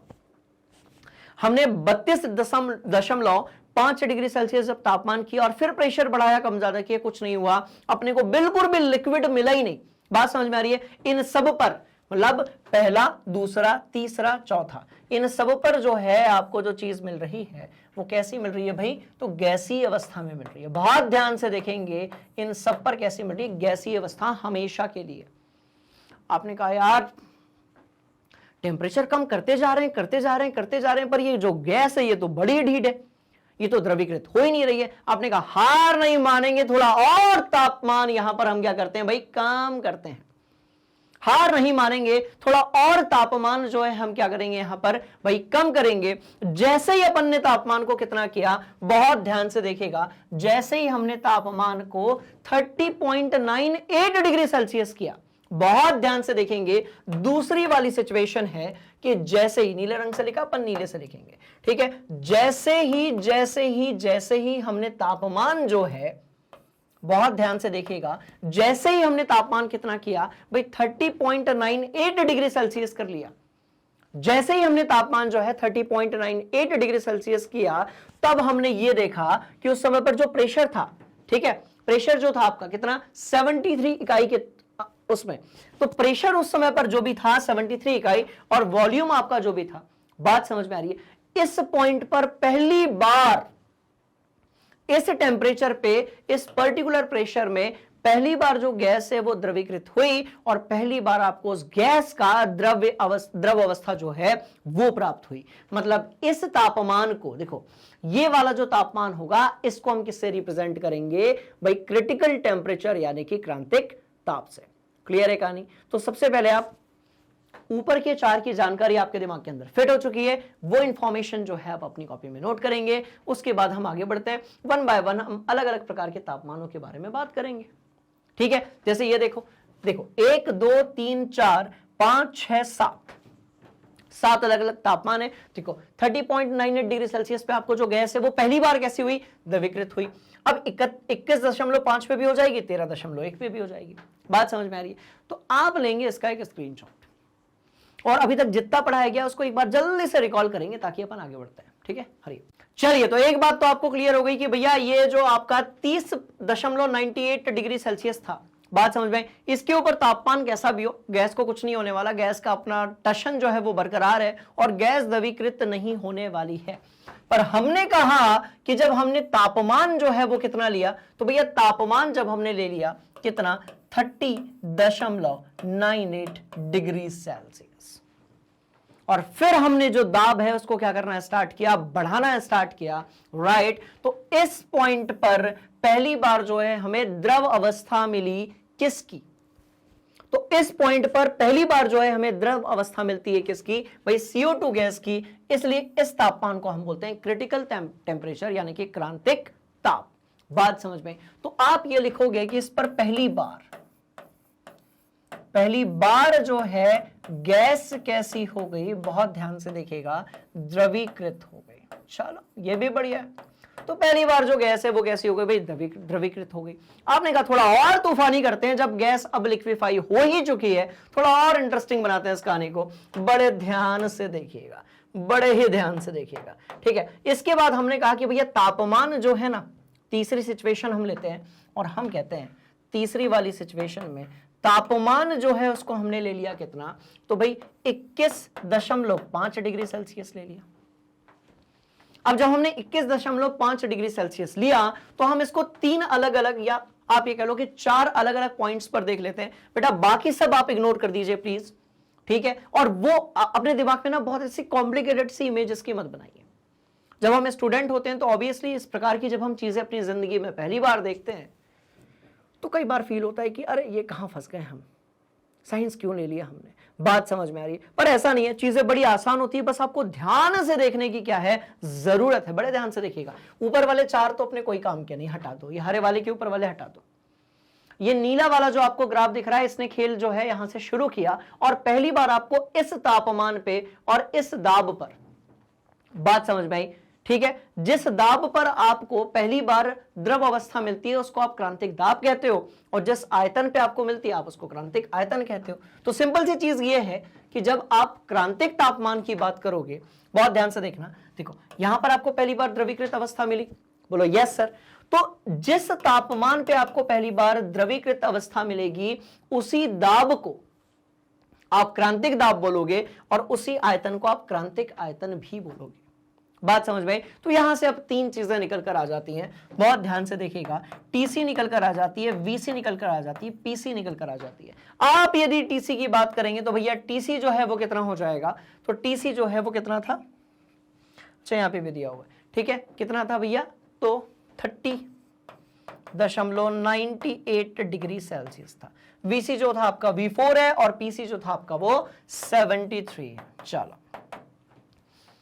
तो सीधी सी बात कि क्रांतिक दाब पर जो प्रेशर, सॉरी क्रांतिक ताप पर जो प्रेशर और वॉल्यूम होता है उसी को अपन जो है क्रांतिक दाब और क्रांतिक आयतन कहते हैं। खत्म खेल, ठीक है। डेफिनेशन भी देख लेते हैं और फिर ग्राफ वाली कहानी को अपन आगे लेकर चलते हैं। बहुत ध्यान से देखिएगा, तो क्रांतिक दाब, क्रांतिक आयतन और क्रांतिक स्थिरांक क्या होते हैं इसके बारे में हम बात करेंगे। बहुत ध्यान से देखिएगा, किसी गैस के उसके क्रांतिक दाब पर, क्रांतिक ताप पर द्रवित करने के लिए जो आवश्यक और न्यूनतम दाब की जरूरत होती है उसको हम क्या बोलते हैं, क्रांतिक दाब बोलेंगे। तो क्रांतिक दाब निकलेगा ही कब, क्रांतिक ताप पे। क्रांतिक याद रखो, सब कनेक्टेड है, एकदम क्रांतिकारी बात हो गई, ठीक है। क्रांतिक ताप पर, क्रांतिक दाब पर किसी गैस के एक मोल का आयतन जो है वो क्रांतिक आयतन कहलाता है। सारी डेफिनेशंस को खोपड़ी में, कॉपी में बढ़िया तरीके से फिट कर लीजिए, यही आपके नोट्स हैं जो आपको काम आने वाले हैं बढ़िया तरीके से, ठीक है। बोला यस सर। और क्रांतिक स्थिरांक क्या होते हैं, तो ये जो तीन मिले ना आपको, टीसी, पीसी और वीसी, इन सबको हम मिलाकर क्या बोलेंगे, क्रांतिक स्थिरांक बोलेंगे। क्या बोलेंगे बच्चों, क्रांतिक स्थिरांक बोलेंगे, ठीक है। चलिए स्क्रीनशॉट लिया जाए, कॉपी में नोट किया जाए और चलते हैं हम वापस से अपने ग्राफ्स के तरफ। चलो आ जाओ। तो भैया एक बात है, ऊपर के चार क्लियर हो गए, नीला वाला ग्राफ यहां पर आया, थोड़े से के लिए उसने जो है अपने आप को द्रवीकृत किया, फिर वापस से वो गैसीय अवस्था में चला गया। तीन अलग अलग आपको जो है यहां पर, तीन अलग अलग आपको स्टेट यानी कि आपके जो अवस्थाएं हैं वो दिख रही होंगी। इधर वाली जो हल्की गुलाबी दिख रही होगी ना बच्चों, राइट, वो आपकी द्रव अवस्था है। ये वाला जो सा पहाड़ जैसा दिख रहा होगा ना, जिसको आप कहते हो हल्का भूरा रंग से जो दिख रहा होगा आपको, इसमें लिक्विड भी है और गैस भी है। इसमें लिक्विड भी है और कैसा है, गैस भी है। इसका मतलब ये इसमें द्रव अवस्था भी है और इसमें गैसीय अवस्था भी है। और हल्का हरा जो इस तरफ आपको दिख रहा होगा, राइट, वो सिर्फ कौन सी अवस्था है, गैसीय अवस्था है। इसको भी अपन पूरा बनाने वाले हैं, ठीक है। बहुत ध्यान से देखिएगा। चलिए, तो हम बात किसकी कर रहे थे, तो हम बात कर रहे थे, हमने कहा तापमान जो है 21.5 डिग्री सेल्सियस है। अब तापमान और कम हो गया, मतलब अब प्रेशर थोड़ा कम यदि आप दोगे तो भी आपकी जो गैस है वो कैसी हो जाएगी, द्रवीकृत हो जाएगी। तो बहुत ध्यान से देखिएगा बेटा, यहां पर ए पॉइंट की यदि आप बात करेंगे तो गैसीय अवस्था है। आप यदि यहां पर बी पॉइंट की बात करेंगे, बात समझ में आ रही है, तो ये द्रव प्लस गैस है। और यदि आप सी पॉइंट की बात करेंगे तो ये भी द्रव प्लस गैस है। ध्यान से देखो, पॉइंट्स आप देख रहे होंगे बच्चों, देखो ए, बी, सी और डी, बात समझ में। और यदि आप डी पॉइंट की बात करेंगे, देखो डी पॉइंट उसी पर है, तो डी पॉइंट जो है बहुत ध्यान से देखेंगे तो ये आपका सिर्फ द्रव है। तो बस दिक्कत यही है कि बहुत सारे आरेखों को आपस में मिला दिया गया है, इसलिए कहानी देखने में कॉम्प्लिकेटेड है बट एक्चुअली हलवा कॉन्सेप्ट है। भाई 6-6, 7-7 ग्राफ को एक साथ मिलाओगे तो अजीब तो लगेगा ही लगेगा। बात समझ में? चलो, तो इस तरीके से आपको एक बात दिमाग में फिट रखनी है कि अलग अलग तापमान के लिए अलग अलग सिचुएशंस यहां पर गिवन है। कौन सा बच रहा है भाई अपना, ये वाली लाइन बच रही है, ये कौन सी लाइन होगी, हल्की नीली लाइन होगी ये मेरे ख्याल से। हाँ ठीक है, चलो तो इसको भी हल्की नीली स्टाइल में अपन लिख देते हैं, है ना। आ जाओ, इसको काले रंग से लिख दें क्या, इसको अपन हरे रंग से लिखते हैं, आइए हल्के हरे रंग से लिखते हैं। चलिए, तो इस वाली लाइन की यदि आप बात करेंगे, मतलब मैंने कहा कि भैया जो तापमान है अब वो कितना है, तो आपने कहा सर 13.1 डिग्री सेल्सियस है।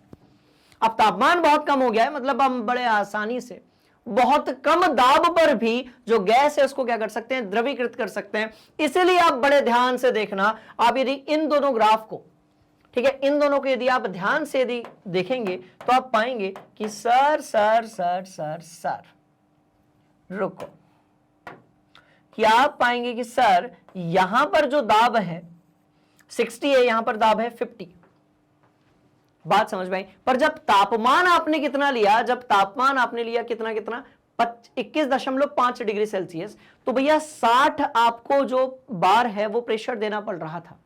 पर जब आपने तापमान कम कर दिया तो प्रेशर भी आपका कम हो गया। तो बेसिकली ये है कि आपको ग्राफ जो है उसकी स्टडी आनी चाहिए। और ये सिर्फ एक टॉपिक या एक चैप्टर में नहीं है, पूरी फिजिक्स केमिस्ट्री में बड़े काम की चीज होगी। बात समझ में आ गई? बोलो यस सर, नोट कर लो। तो इस वाले तापमान की यदि हम बात करेंगे बच्चों, राइट, तो इसका मतलब ये तो हो गया कि द्रवीकृत जो है वो जल्दी हो जाएगी। और किस आपका जो प्रेशर है उस पे होगी, तो भाई 50 बार पे ही हो जाएगी।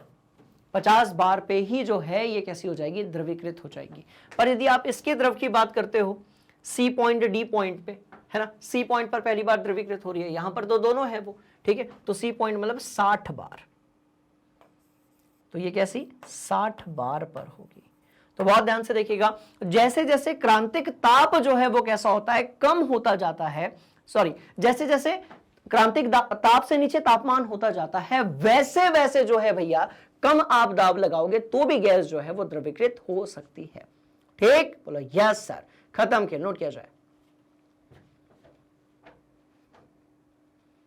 पक्का। चलो एक बार और इसको देखते हैं, बढ़िया से रिवीजन करते हैं ताकि ये आपके बढ़िया समझ में आ जाए और बढ़िया तरीके से, कुछ कहीं बचा बचाओ तो बढ़िया से आ जाए। चलो ये रहा अपना ग्राफ, बोलो यस सर।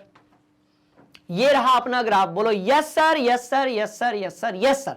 चलो भैया 1 बाय 1 अपन सारे देख लेंगे, कोनो दिक्कत वाली बात नहीं है। चलिए सबसे पहले जो है 50 डिग्री सेल्सियस है, बोलो यस सर। ठीक है, 50 डिग्री सेल्सियस पे जो है हमेशा क्या रहेगा, 50 डिग्री सेल्सियस पे हमेशा जो है वो क्या रहेगा, 50 डिग्री सेल्सियस की यदि आप बात करेंगे तो इस पर हमेशा जो है, बात समझ में आ रही है, इस पर हमेशा वो गैस जो है गैसीय अवस्था में ही रहेगी, द्रवीकृत होने वाली नहीं है।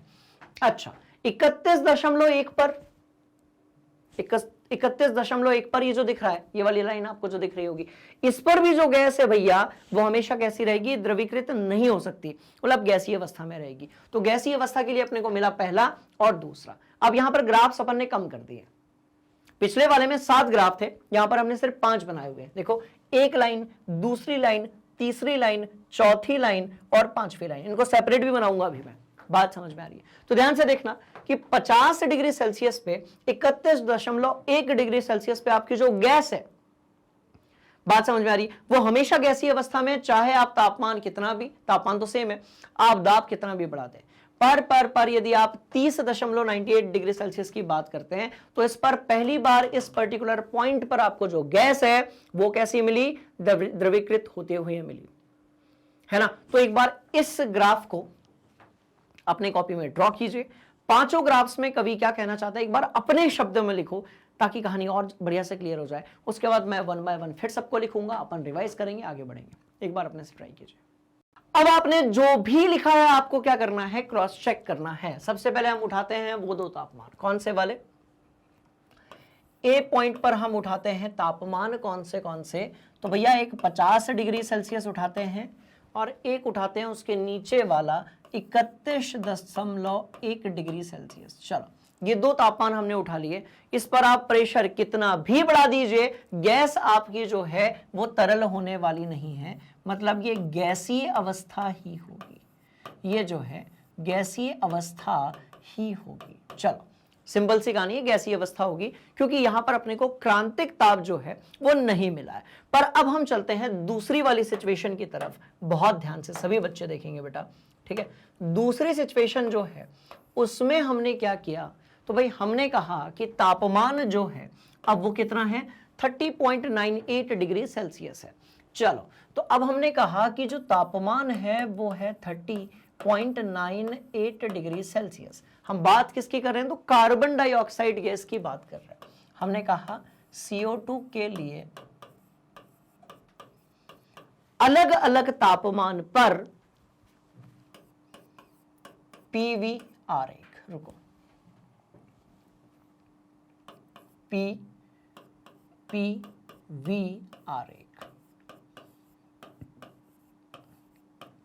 बात समझ में गई। CO2 के लिए अलग अलग तापमान पे हम बात कर रहे हैं भाई किसकी, पीवी आरेख की बात करें, चलिए तो T इजिकल टू हमने 30.98 डिग्री सेल्सियस लिया। अब ये पूरी जो नीली वाली आपको लाइन दिख रही होगी, राइट, ये उस तापमान की जिसको हम क्या कह रहे हैं भाई 30.98 डिग्री सेल्सियस कह रहे हैं। चलो भैया अब इसमें क्या था कि जब देखो नीचे की तरफ आने पर प्रेशर कैसा हो रहा है भाई, कम हो रहा है, ऊपर जाने पर प्रेशर कैसा हो रहा है, बढ़ रहा है। तो जब आपने देखा कि सर प्रेशर जब कम है, इस पॉइंट से जब प्रेशर कैसा है, कम है, तो गैसीय अवस्था है।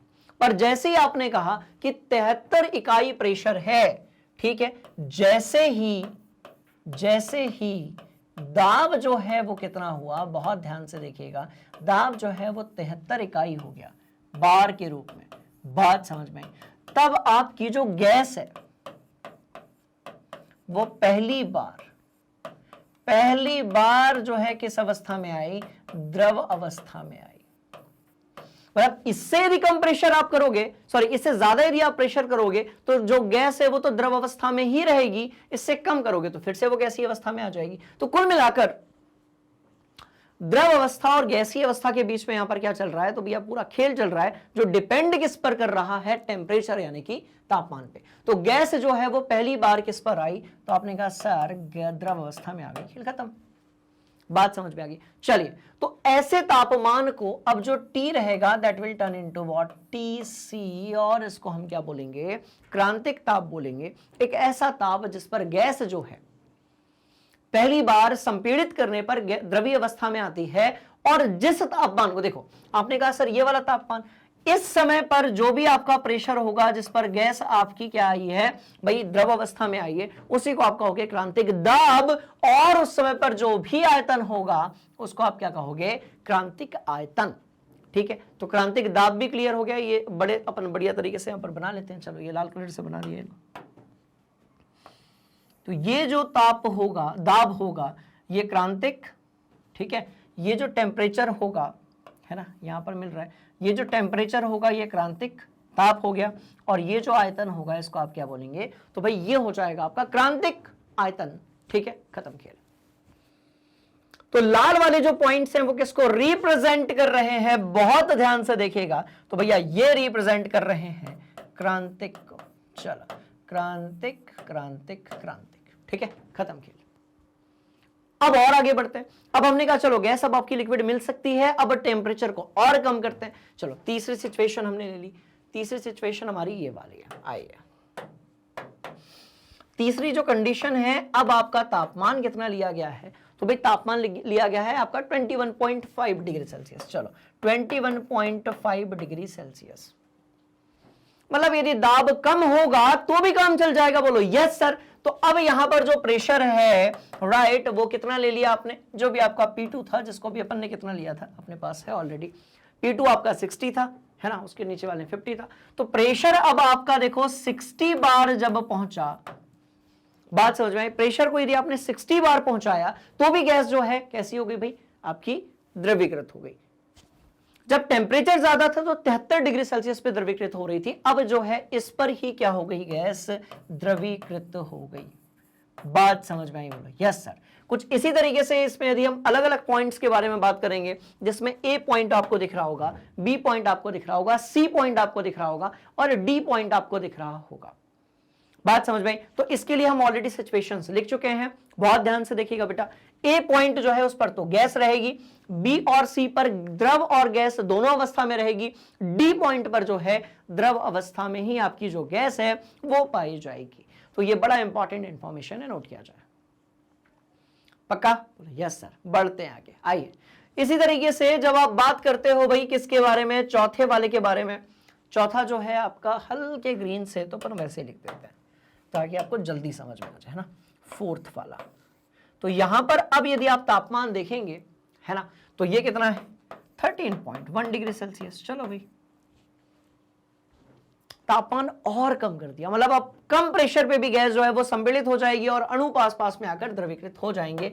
अब जो प्रेशर यहां पर था वो था 50 बार, और ये भी कैसी हो गई भाई, द्रवीकृत हो गई। अब बहुत ध्यान से यदि आप देखेंगे तो बेटा जितना तापमान कम होता जाएगा, देखो यहां पर छोटी लाइन मिली हुई है आपकी, इस अवस्था को अपन तरल अवस्था कहते हैं। इस अवस्था को हम क्या बोलते हैं, तो बच्चों इसको अपन बोलते हैं तरल अवस्था। ये जो अवस्था है ना, इसको अपन तरल अवस्था बोलते हैं। कौन सी वाली? बहुत ध्यान से देखिएगा, ये वाली जो अवस्था है इसको अपन तरल अवस्था बोलते हैं। मैं यहां पर एक बढ़िया वाला जो है ऐसे कवर कर देता हूं इसको, ठीक है, इस अवस्था को।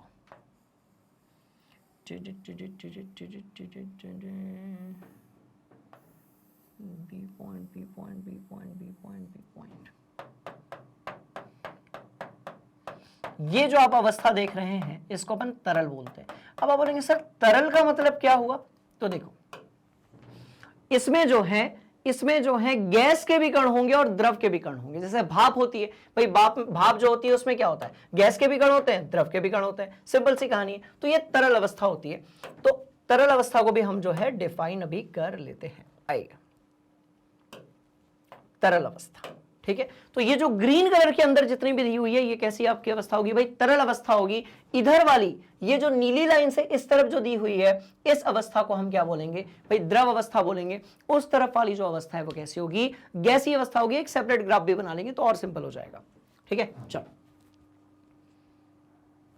अब ठीक, पक्का बोलो यस सर। तो भैया ये ग्राफ अब आपको पूरा समझ में आना चाहिए कि ये वाला जो पार्ट है अलग अलग तापमानों के लिए, इसमें तीन ही तापमान है, पहला, दूसरा और तीसरा। ध्यान से देखो, क्रांतिक तापमान से ऊपर कोई भी तापमान हो उस पर गैस आपकी द्रवीकृत नहीं होने वाली है।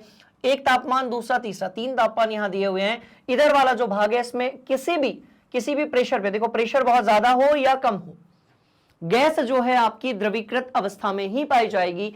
इस वाले भाग में जो पहाड़ जैसा आपको दिख रहा है, इसमें भी एक तापमान, दो तापमान, तीसरा तापमान है। इसमें आपकी जो गैस है, बात समझ में आई, वो आपकी लिक्विड और गैसियस दोनों फेसेस में पाई जाएगी। मतलब ये कि यहां पर आपके पास द्रव के भी अणु होंगे और गैस के भी अणु होंगे। पर यदि आप बात करते हैं ऊपर वाले की, ये हल्के हरे से जो दिख रहा है, इसमें सभी गैसें जो हैं, पहली, दूसरी, तीसरी, चौथी, पांचवी, छठवीं और सातवीं, सारी की सारी गैसें यदि आप इसमें देखोगे तो वो कौन सी अवस्था में पाई जाएंगी? तो भाई गैसीय अवस्था में पाई जाएंगी। बड़ा इंपॉर्टेंट ये ग्राफ था, आप इसे फिर से देख लेंगे एक बार, ठीक। इसको अपने को सीखना ही है क्योंकि यहां से क्वेश्चन पूछ लिए जाते हैं। बात समझ में आ गई? पक्का। चलो, अब अपन एक अपना वाला ग्राफ बनाते हैं, ठीक है, सीधे दिमाग के अंदर फिट, सीधे भैया दिमाग के अंदर fit fit fit fit fit. बहुत ध्यान से आप सभी देखेंगे अपना वाला ग्राफ। आइए अपना वाला हम बनाते हैं ग्राफ। इस कहानी को हम करते हैं समाप्त और बढ़ते हैं आगे। चलो भैया, तो थोड़ा यार अपन देख लें एक बार। हाँ जी, ठीक है जी, यही था, ठीक है जी, और ठीक है जी। चलिए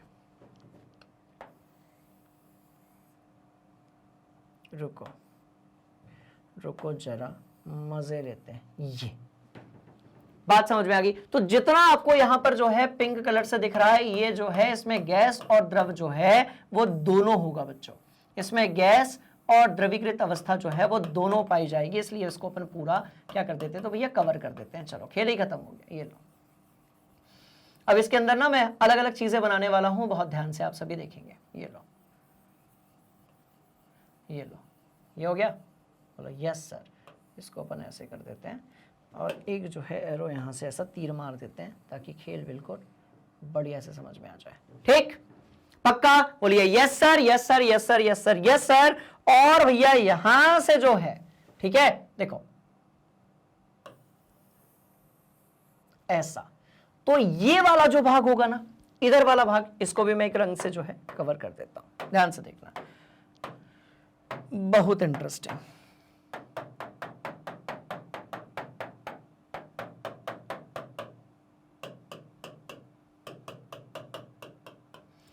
क्या मुझे उतनी बड़ी लाइन की जरूरत है? नहीं है, नहीं है, उतनी बड़ी लाइन की मुझे जरूरत नहीं है। रुको,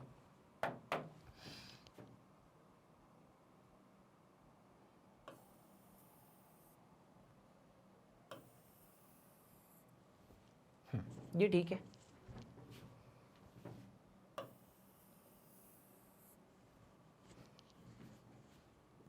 ये क्या?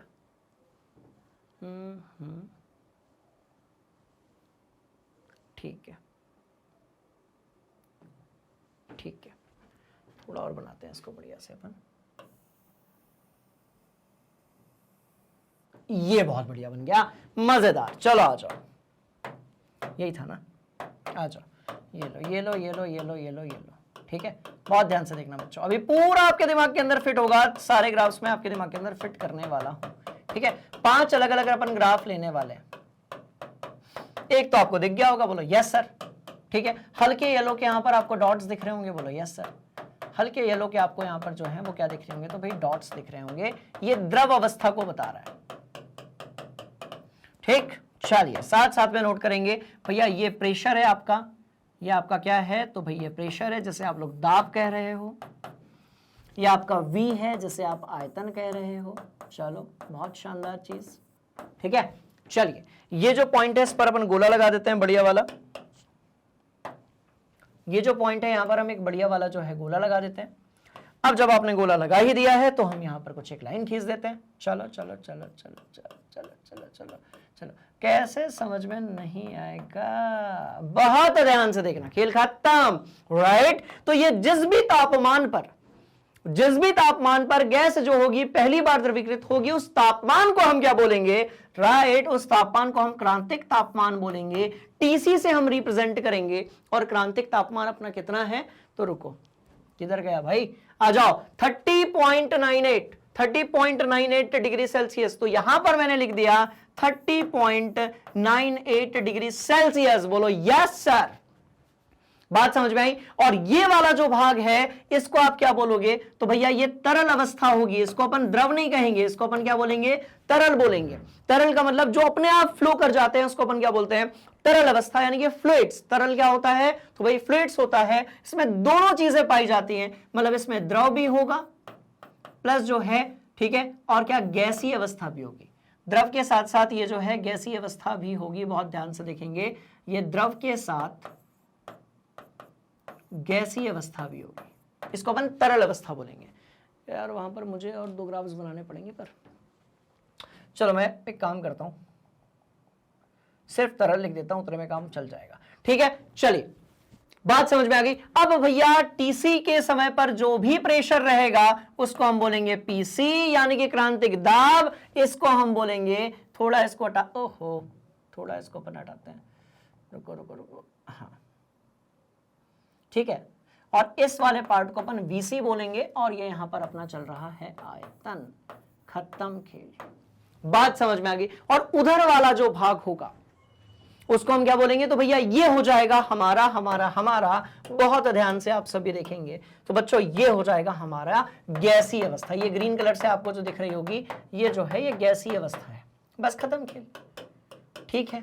तो सीधी सी बात कि जो क्रांतिक दाब होता है और क्रांतिक आयतन होता है और क्रांतिक तापमान होता है, वो अवस्थाओं को आपस में क्या करता है, तो भाई कनेक्ट करता है। देखो ये सिंप्लीफाइड ग्राफ था, बात समझ में। अब इसके अंदर 5-6 ग्राफ्स अपन और बना देंगे, ये और इंटरेस्टिंग हो जाएगा। लो इस कॉन्सेप्ट को थोड़ा समय लेंगे पर पूरा सीख कर ही रहेंगे। चलिए आ जाइए, ठीक ठीक ठीक ठीक, चलो ठीक है। Yes sir yes sir yes sir yes sir yes sir yes sir yes sir sir sir sir sir, बहुत बढ़िया, बहुत शानदार बहुत शानदार बहुत शानदार, ठीक है। तो कंफ्यूज नहीं होना, हो गया खत्म, हो गया रिवीजन खत्म बात। चलो आ जाओ, ये बना दिया, क्लियर है कहानी, यस सर। अब एक काम करते हैं, इसके अंदर जो है कुछ एक और ग्राफ्स के बारे में हम बात कर लेते हैं, ठीक है। अब मुझे 2 ग्राफ बनाने से ज्यादा तापमान वाले, 2 ग्राफ जो है बनाने से कम तापमान वाले, चलो बनाओ जरा ड्रॉ करके, उसके बाद मैं जो बनाऊंगा उससे क्रॉस चेक करना।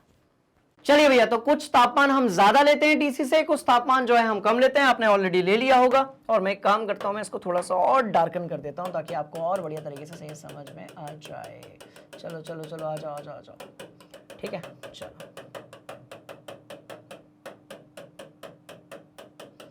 तो ये गैस के अणु नहीं है, ये सिर्फ हम उस क्षेत्र को रिप्रेजेंट कर रहे हैं जहां पर आपका जो द्रव्य है, जो पदार्थ है, जो गैस है, ठीक है, वो किस अवस्था में पाई जा रही है, तो भैया वो पाई जा रही है आपके द्रव अवस्था में। तो ये वाला जो भाग है वो द्रव अवस्था को रिप्रेजेंट कर रहा है। चलो ठीक है जी, तब कोई भी 2 तापमान ले लेते हैं, ठीक है। यहां पर जो लिए गए हैं वही तापमान हम ले लेते हैं, तो एक 21.5 ले लेते हैं और एक 13.1 ले लेते हैं। चलो तो सबसे पहले जो है 21.5 ले लिया जाएगा, तो भैया ये आपका 21.5 था, इसको हमने ऐसे कर दिया और यहां से ये ऐसा हो जाएगा, देखो सेम उसी तरीके से होगा। और ऐसे यदि आप देखेंगे तो एक और तापमान हम ले लेते हैं और इसको जो है हम 13.1 ले लेते हैं, खत्म खेल। चलो ऐसा पीछे की तरफ हो जाएगा, ठीक है, देखो बन गया। यहाँ पर सीधी लाइन आ रही है थोड़ी, अपन सीधी लाइन बना देते हैं, ठीक है ना, सीधी लाइन यहाँ पे भी बना देते हैं और सीधी लाइन जो है इसकी भी बना देते हैं। तापमान भी दोनों के लिए जो लिख देते हैं, एक हो गया आपका 21.5 डिग्री सेल्सियस और एक हो गया 13.1 डिग्री सेल्सियस, यही बात थी, ठीक है। तो इधर वाला जितना भी भाग होगा ये कौन सी अवस्था होगी, तो ये हो जाएगी द्रव अवस्था, ये हो जाएगी आपकी तरल अवस्था, क्योंकि यहां पर जो है दोनों चीजें पाई गई हैं। और भैया ये जो अवस्था यहां पर आपको दिख रही है ये हो जाएगी गैसीय अवस्था। ये कैसी हो जाएगी, तो ये हो जाएगी गैसीय अवस्था, खत्म खेल। अब वहां पर भी दो बना देते हैं, रुको जरा, बढ़िया वाले तगड़े वाले दो बना देते हैं वहां पर भी। ये लो, एक बना दिया गया ये, एक बना दिया गया ये, ठीक है। इधर वाले को जो है हमने 50 डिग्री सेल्सियस बोल दिया, इधर वाले को जो है आप 31.8 डिग्री सेल्सियस बोल दीजिए, दैट्स ऑल। यही 5 ग्राफ मिलते हैं आपको हमेशा जब भी आप बात करते हैं गैसों के द्रवीकरण के बारे में। तो इस प्रकार से वो 5 ग्राफ थे जिससे हमने जो है क्रांतिक ताप निकाला, क्रांतिक दाब निकाला, क्रांतिक आयतन निकाला और पूरा, अब इसको आपको दोबारा नहीं पढ़ना है, पूरा इस क्लास में क्या हो गया, रिवीजन हो गया, कई बार हमने इसको रगड़ दिया, ठीक है। चलो यही था, ये भी वही था और ये भी यदि आप ध्यान से देखेंगे तो वही था, ठीक है। चलिए, और ये रहा भैया आज का जो है पूरा लेखा जोखा। अब बच्चों आगे बढ़ते हैं, सबसे कॉम्प्लिकेटेड पार्ट जो है उसको अपन बहुत बढ़िया तरीके से निपटा चुके हैं। आगे बढ़ते हैं, 2-3 सवाल सॉल्व करते हैं, कुछ और चीजें सीखते हैं और कहानी को और इंटरेस्टिंग बनाते हैं। चलो, ये सब हम देख चुके हैं, सिंपल सी कहानी है। चलिए, एक और इंफॉर्मेशन अपनी कॉपी में नोट करना है कि क्रांतिक ताप और क्रांतिक दाब पर गैस तथा द्रव की जो अवस्थाएं हैं वो समान हो जाती हैं और गैस की इस अवस्था को उसकी क्रांतिक अवस्था कहते हैं।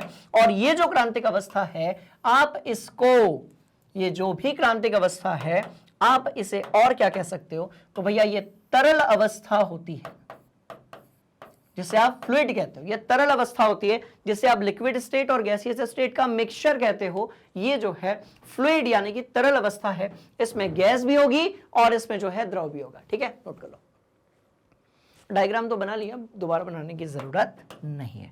चलिए और आगे हम बढ़ने वाले हैं, ठीक है। हाँ, ठीक है, गैसों के द्रवीकरण के बारे में हम सारी बातें कर चुके हैं, आइए पक्का, ठीक है। चलो, और ये प्रयोग किसने किया था, तो ठीक है, अब जितनी चीजें हमने पढ़ी है ना उसको नोट्स के फॉर्म में, क्योंकि हम ये तो हमने डिस्कस किया है। कुछ ऐसे धुरंधर होंगे भैया जिन्होंने नोट नहीं किया होगा, सिर्फ सुनकर समझ लिया होगा और बोला होगा हाँ सर इतने में काम चल जाएगा। तो बहुत ध्यान से देखिएगा कि जो पूरा एक्सपेरिमेंट था कार्बन डाइऑक्साइड के को लेकर, ये टॉमस एंड्रयू अंकल जो थे उन्होंने किया था और उसके बाद उन्होंने अलग अलग तापमानों पर ग्राफ बनाए थे जो अपन बढ़िया से डिस्कस कर चुके हैं। आप जो पॉइंट्स है उसको नोट कर लो, खेल खत्म, ये अपन पूरा डिस्कस कर चुके हैं, ठीक है। ठीक है, चल और आगे बढ़ने वाले हैं। निष्कर्ष वगैरह भी हमने पूरा डिस्कस कर लिया, ये सिर्फ आप लोगों की नोट्स के लिए है ना। चलो आ जाओ, सवाल पैदा होता है कि सर क्रांतिक तापमान जो है इसका महत्व क्या होता है, उस पर थोड़ी सी अपन चर्चा कर लेते हैं। राइट, क्रांतिक तापमान से अपने को यह पता चल जाता है कि गैसों के जो तरल होने की उनकी जो कंडीशन है, तरल होने की जो उनकी आवृत्ति है, प्रवृत्ति है, उसको तुलना करने में अपने को क्या हो जाती है, सहायता मिल जाती है। बड़े ध्यान से देखिएगा, जितना अधिक क्या होगा भाई क्रांतिक तापमान होगा, गैस उतनी सरलता से तरल हो जाएगी। जितना अधिक क्या होगा क्रांतिक तापमान होगा, गैस जो है उतनी सरलता से क्या हो जाएगी, तरल हो जाएगी। अब मैंने कहा भैया मेरे पास एक गैस है ए, मेरे पास एक और गैस है and that is what B. इसके लिए जो टीसी है, सी मतलब क्रांतिक तापमान, इसके लिए जो टीसी है वो कितना है, 70 डिग्री सेल्सियस। इसके लिए जो टीसी है उसको अपन ने ले लिया 50 डिग्री सेल्सियस। तो इसको जो है तरल करना कैसा होगा, बड़ा आसान होगा। बात समझ में आ रही है। तो इसीलिए जितनी भी गैसें यहां पर दी हुई है, सबसे पहले जो है वो कौन तरल होती है, तो भैया इस तरफ तरलता जो है वो जल्दी होती है, वो लिख देते हैं तरलता कैसी हो जाएगी, तो जल्दी हो जाएगी बच्चों। तो जितना ज्यादा क्रांतिक तापमान होगा, गैस उतने ही जल्दी क्या होगी, तरल होगी। तो बेस्ट ऑप्शन ये है कि हम एक सारणी देख लेते हैं हम एक टेबल देख लेते हैं और अलग अलग गैसें जो हैं उसका हम क्रांतिक तापमान भी देख लेते हैं। बड़े ध्यान से देखिएगा, हीलियम और हाइड्रोजन इसलिए जल्दी आपकी द्रवीकृत अवस्था में नहीं आ पाती है क्योंकि इनका क्रांतिक तापमान बहुत कम होता है। ठीक है, बहुत ध्यान से देखेंगे, इस तरफ जो है क्रांतिक तापमान बढ़ता है, तो टीसी लिख देंगे, काम चल जाएगा। बोलो यस सर, बढ़िया वाली बात है, नोट कर लो, है ना। तो ये तो भैया खत्म हो गया। अब टेबल से इसको अपन कंपेयर करने की कोशिश करते हैं। उससे पहले कुछ और चीजें हम देख लें। चलिए भैया, तो बड़ी सिंपल सी कहानी है कि अपने पास जो है टीसी, पीसी और वीसी जो भी होगा का उसकी अलग अलग गैसों के लिए जो है कि इंफॉर्मेशन गिवन है। सीधे सीधे फॉर्मूला दिमाग के अंदर फिट रखना है, जैसे ही न्यूमेरिकल आएगा वैल्यू पुट करनी होती है और आंसर लेकर आना होता है। मतलब यहां से बहुत कॉम्प्लिकेटेड क्वेश्चंस नहीं पूछे जाते हैं। बात समझ में आ रही है? आपको यदि पता हो तो हम लोगों ने बात की थी पिछली वाली क्लास में वॉन डेर वाल, बात समझ में आई किसके बारे में? तो भाई स्थिरांकों के बारे में। और हम जानते हैं कि अलग अलग गैसों के लिए वॉन डेर वाल स्थिरांक जो है वो बेसिकली अलग अलग होता है, जिसे हम लोग ए और बी से रिप्रेजेंट करते हैं। बात समझ में आई? तो ये जो आपका टीसी होता है, पीसी होता है और वीसी होता है, ये अलग अलग तरीके से हो सकता है सभी गैसों के लिए, क्योंकि सबका जो ए और बी है वो कैसा होगा? डिफरेंट होगा। तो भाई टीसी जो है वो आपका हो जाएगा 8a डिवाइड बाय 27rb। बात समझ में आ गई? कितना हो जाएगा? 27r into B, R R R R B, यहां पर ऐसे। और यदि आप पीसी की बात करेंगे तो ये थोड़ा गड़बड़ लिखा है, यहां पर आपको बी लगाना है, this must be B square. और वीसी जो है वो कितना हो जाएगा? तो बच्चों ये हो जाएगा आपका VC is equal to 3b। ठीक है, तो ये वाले b को ऊपर की तरफ नोट कर लेना, इसको आप नोट करिए। ठीक है, अलग अलग गैसों के लिए जो क्रांतिक ताप है उसके बारे में हम बात करते हैं, 3-4 सवाल लगाते हैं, बढ़िया तरीके से रिवाइज करते हैं और आज की जो क्लास है उसको फिर हम समापन की तरफ लेकर चलते हैं। ठीक है, तो आप स्क्रीनशॉट लेंगे, टीसी, पीसी और वीसी जो है उसका वॉन डेर वाल स्थिरांक के साथ में क्या दिया हुआ है भैया? कनेक्शन दिया हुआ है, संबंध दिया हुआ है, सीधे सीधे यहां से क्वेश्चन पूछ लिया जाता है। ठीक है, बहुत कॉम्प्लिकेटेड क्वेश्चन नहीं आएगा यहां से। चलो आ जाओ, बढ़ते हैं आगे। हम बात करते हैं कि जो गैस दी हुई है बेसिकली यहां पर, इनके बारे में सबके क्रांतिक ताप दिए हुए हैं। तो आप ध्यान से देखोगे, हीलियम का क्रांतिक तापमान हाइड्रोजन का, नाइट्रोजन का केल्विन में दिया है और ये बहुत कम है। अब ये जो क्रांतिक तापमान बहुत कम है, इसका मतलब ये कि इनको यदि आप द्रवीकृत करना चाहते हो तो उसके लिए आपको पहले तो बहुत कम तापमान तक लेकर जाना पड़ेगा। दूसरी बात ये, बहुत ध्यान से देखिएगा, दूसरी बात ये आपको दाब बहुत अधिक लगाना पड़ेगा। बात समझ में आई? आपको दाब जो है वो बहुत अधिक लगाना पड़ेगा। क्लियर है कहानी? बोलिए यस सर। इसका मतलब तापमान, दाब जो है वो मिलकर किसी गैस की द्रवीकृत अवस्था जो है उसको क्या करते हैं भाई? डिफाइन करते हैं। बात समझ में आ रही है? सभी गैसों के यहां पर क्रांतिक तापमान, क्रांतिक दाब और क्रांतिक आयतन जो है वो दिए हुए हैं, कॉपी में आप नोट करेंगे, हम आगे बढ़ेंगे। ठीक है, चलो पक्का? बोलो यस सर। एक और चीज भाई, आपका जो क्रांतिक दाब होगा वो एटीएम में था, हमने शायद इसके पहले जो है उसको बार में ले लिया था। हमने इसके पहले जो इंफॉर्मेशन है उसको किस में ले लिया था? तो भाई बार में इसको अपन ने ले लिया था, यहां पर जो है वो बार में ले लिया था। इसको आप प्लीज एटीएम जो है उसमें कन्वर्ट कर दीजिए। बहुत ज्यादा अंतर नहीं होता एटीएम और बार के बीच में, पास्कल एटीएम और पास्कल बार के बीच में काफी अंतर होता है। तो इसको अपने को लेना है किसमें? तो भाई प्रेशर जो है वो हो जाएगा एटीएम में। ठीक है, चलो तो यहां पर भी आप एटीएम में ले लेंगे और इस जगह पर भी आपका जो प्रेशर है उसको आप किस में लेंगे? एटीएम में लेंगे। बेटा बार में नहीं लेंगे, कंफ्यूजन था थोड़ा सा, तो इसको अपने को लेना है एटीएम में, बार में बिल्कुल भी नहीं लेना है। चलिए पक्का? तो जहां जहां पर बार था उसको आप किस में परिवर्तित कर देंगे? एटीएम में। बहुत ज्यादा डिफरेंस नहीं है, बात समझ में आ रही है? बहुत ज्यादा डिफरेंस दोनों में नहीं होता है। दाब आपका जो है वो किस में हो जाएगा? एटीएम, यानी कि एटमॉस्फेरिक प्रेशर में हो जाएगा। एटीएम, एटमॉस्फेरिक प्रेशर, जिसे हम लोग वायुमंडलीय दाब भी कहते हैं। बात समझ में आ गई? चलो ठीक है, बोलिए yes sir, yes sir, yes sir. और यदि हम आयतन की बात करते हैं तो आयतन जो है वो मिलीलीटर में होगा। आयतन जो है वो किस में होगा? मिलीलीटर में होगा। इसको आप ड्रॉ कर लो। और इसके पहले जो हमने एक इंफॉर्मेशन देखी थी जिसमें हमने देखा था कि भाई जो क्रांतिक ताप है, ठीक है, वो अमोनिया के लिए सबसे ज्यादा होता है और हीलियम के लिए सबसे कम होता है। उसको आप प्लीज ध्यान में रखिएगा क्योंकि वहां से भी क्वेश्चन पूछा जाता है। चलिए भैया आगे बढ़ेंगे, कुछ सवाल वगैरह से जो है सामना करते हैं, बढ़ते हैं। देखो एक गैस है जो कि चारित्रिक क्रांतिक ताप रखती है, जिसके परिणाम गैस के अणुओं के मध्य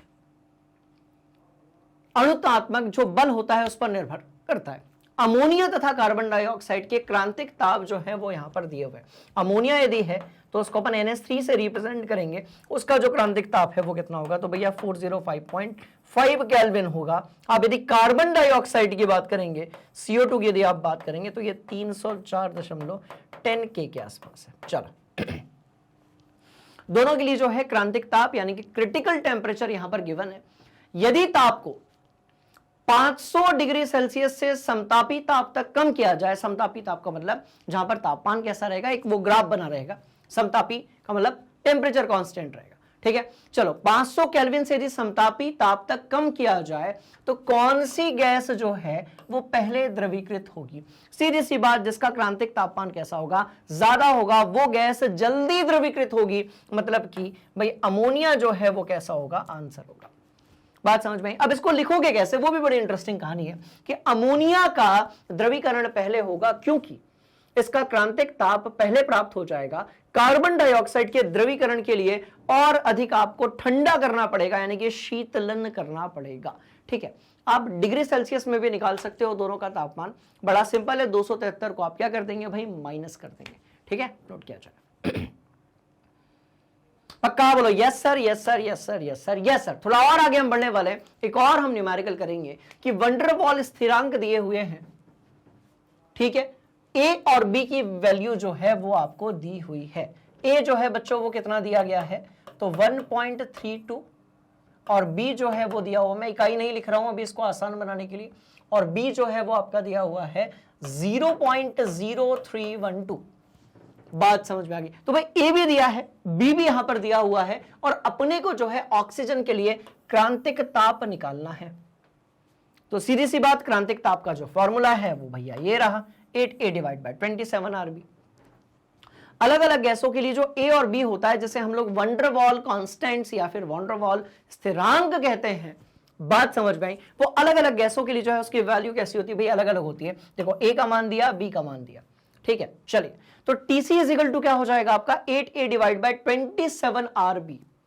सीधे वैल्यू पुट करेंगे आप, तो देखो भाई 8 आपने रखा, फिर आपने ए का मान रखा, फिर जो है डिवाइड बाय आपने क्या ले लिया, यहां पर ध्यान से देखेंगे तो 27 ले लिया, और यहां पर जो है आपने R, जिसको हम गैस नियतांक या गैस स्थिरांक कहते हैं, R लिया, और यहां पर आपने B का मान रख लिया। इस तरीके से आपका जो है TC बहुत आसानी से निकल जाएगा। मैंने क्या कहा था, सिर्फ आपको फॉर्मूले याद रखने हैं, उतने में अपना काम चल जाएगा, ठीक है। आपका आंसर भी आ जाएगा। चलिए और आगे बढ़ते हैं, हम बात करने वाले हैं किसके बारे में भाई, ऑक्सीजन जो है इसके क्रांतिक दाब के बारे में, है ना। पहले क्रांतिक ताप हमने निकाल लिया, अब हम बात कर रहे हैं क्रिटिकल प्रेशर यानी कि क्रांतिक दाब के बारे में, जो कि भैया दी हुई है A/27B²।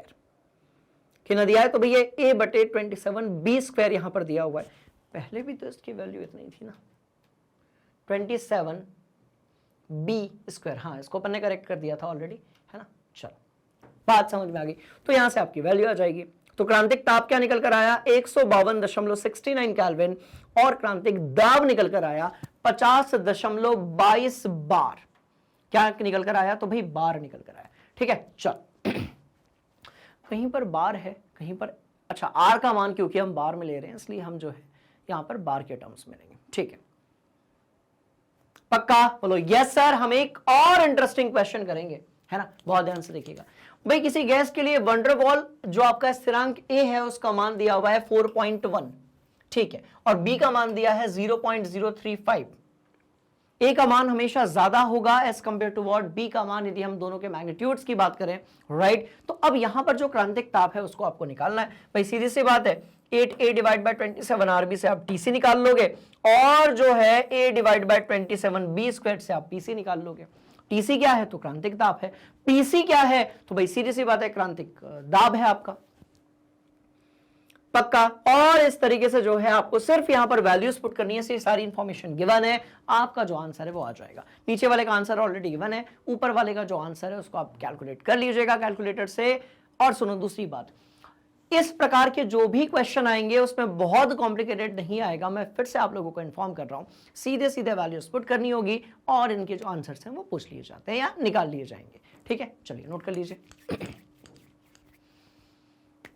पक्का। और भैया यदि इस तरीके से कोई भी आपको डाउट है इस पर्टिकुलर टॉपिक में तो आप उस डाउट को जो है पूछ सकते हैं, कहीं पर भी यदि कोई परेशानी है तो आप उसे भी पूछ सकते हैं। एक बार जल्दी जल्दी देख लेते हैं कि आज की जो क्लास है उसमें हम बेसिकली क्या सीखे। ठीक है, चलो तो आज की जो क्लास थी उसमें सबसे इंपॉर्टेंट था बच्चों ये वाला ग्राफ, जिसको आप जिंदगी में पहली बार देख रहे हो और हो सकता है कि स्टार्टिंग में आपको ये थोड़ा सा अजीब लगा होगा, पर ध्यान रहे इस ग्राफ में हमने प्रेशर और वॉल्यूम यानी कि दाब और आयतन जो है उसके बीच में 5 अलग अलग तापमानों पर ग्राफ बनाए हुए हैं। ये एक ऐसा तापमान है, ये एक ऐसा, कहां गया, ये एक ऐसा तापमान है, राइट बोलो यस सर।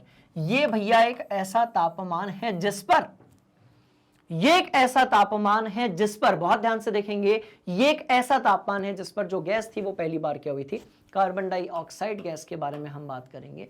जो गैस है वो पहली बार क्या हुई थी, तो भाई लिक्विफाई हुई थी यानी कि द्रवीकृत हुई थी।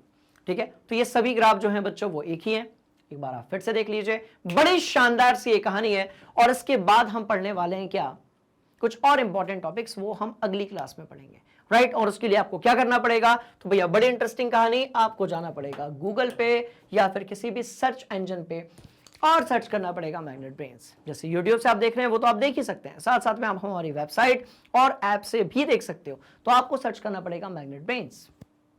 जैसे आप सर्च करोगे एक पेज आपके सामने आ जाएगा जो कि अपने आप में एक मिनी गूगल है। ऊपर जो चीजें दी हुई हैं वो इंग्लिश मीडियम के लिए, जो कि आपको नर्सरी से लेकर कहां तक मिल जाएगा भैया, कक्षा 12वीं तक, बिल्कुल free of cost quality content के साथ में। वहीं के वहीं यदि आप नीचे वाले पार्ट्स की बात करो हिंदी मीडियम, तो उसमें आपका सीबीएसई बोर्ड है, एमपी बोर्ड है, यूपी बोर्ड है और जितने भी हिंदी मीडियम बोर्ड्स हैं, क्योंकि ऑलमोस्ट सबका सिलेबस जो है वो कैसा है, एक समान है। ये सब कुछ आपको मिल जाएगा कक्षा 7वीं से लेकर कक्षा 12वीं तक। बात समझ में आ गई, बोलो यस सर। बड़े इंटरेस्टिंग कहानी।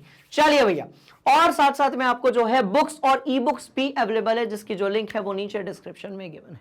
तो स्टूडेंट्स बढ़िया से अपने को पढ़ना है बेटा। हर एक टॉपिक जो है वो आपकी कक्षा के साथ साथ सीयूईटी, नीट, जेडबलई में भी सीधे सीधे क्वेश्चंस के फॉर्म में पूछ लिया जाता है। बढ़िया से आपको पढ़ना है। यदि कोई डाउट होता है तो कमेंट बॉक्स में अपना डाउट जो है उसे आपको पुट करना है। तो आप पढ़ेंगे, अपने डाउट्स पुट करेंगे और बने रहेंगे मैग्नेट ब्रेन्स हिंदी मीडियम के साथ। मिलते हैं अगली क्लास में। Thank you so much. जय हिंद।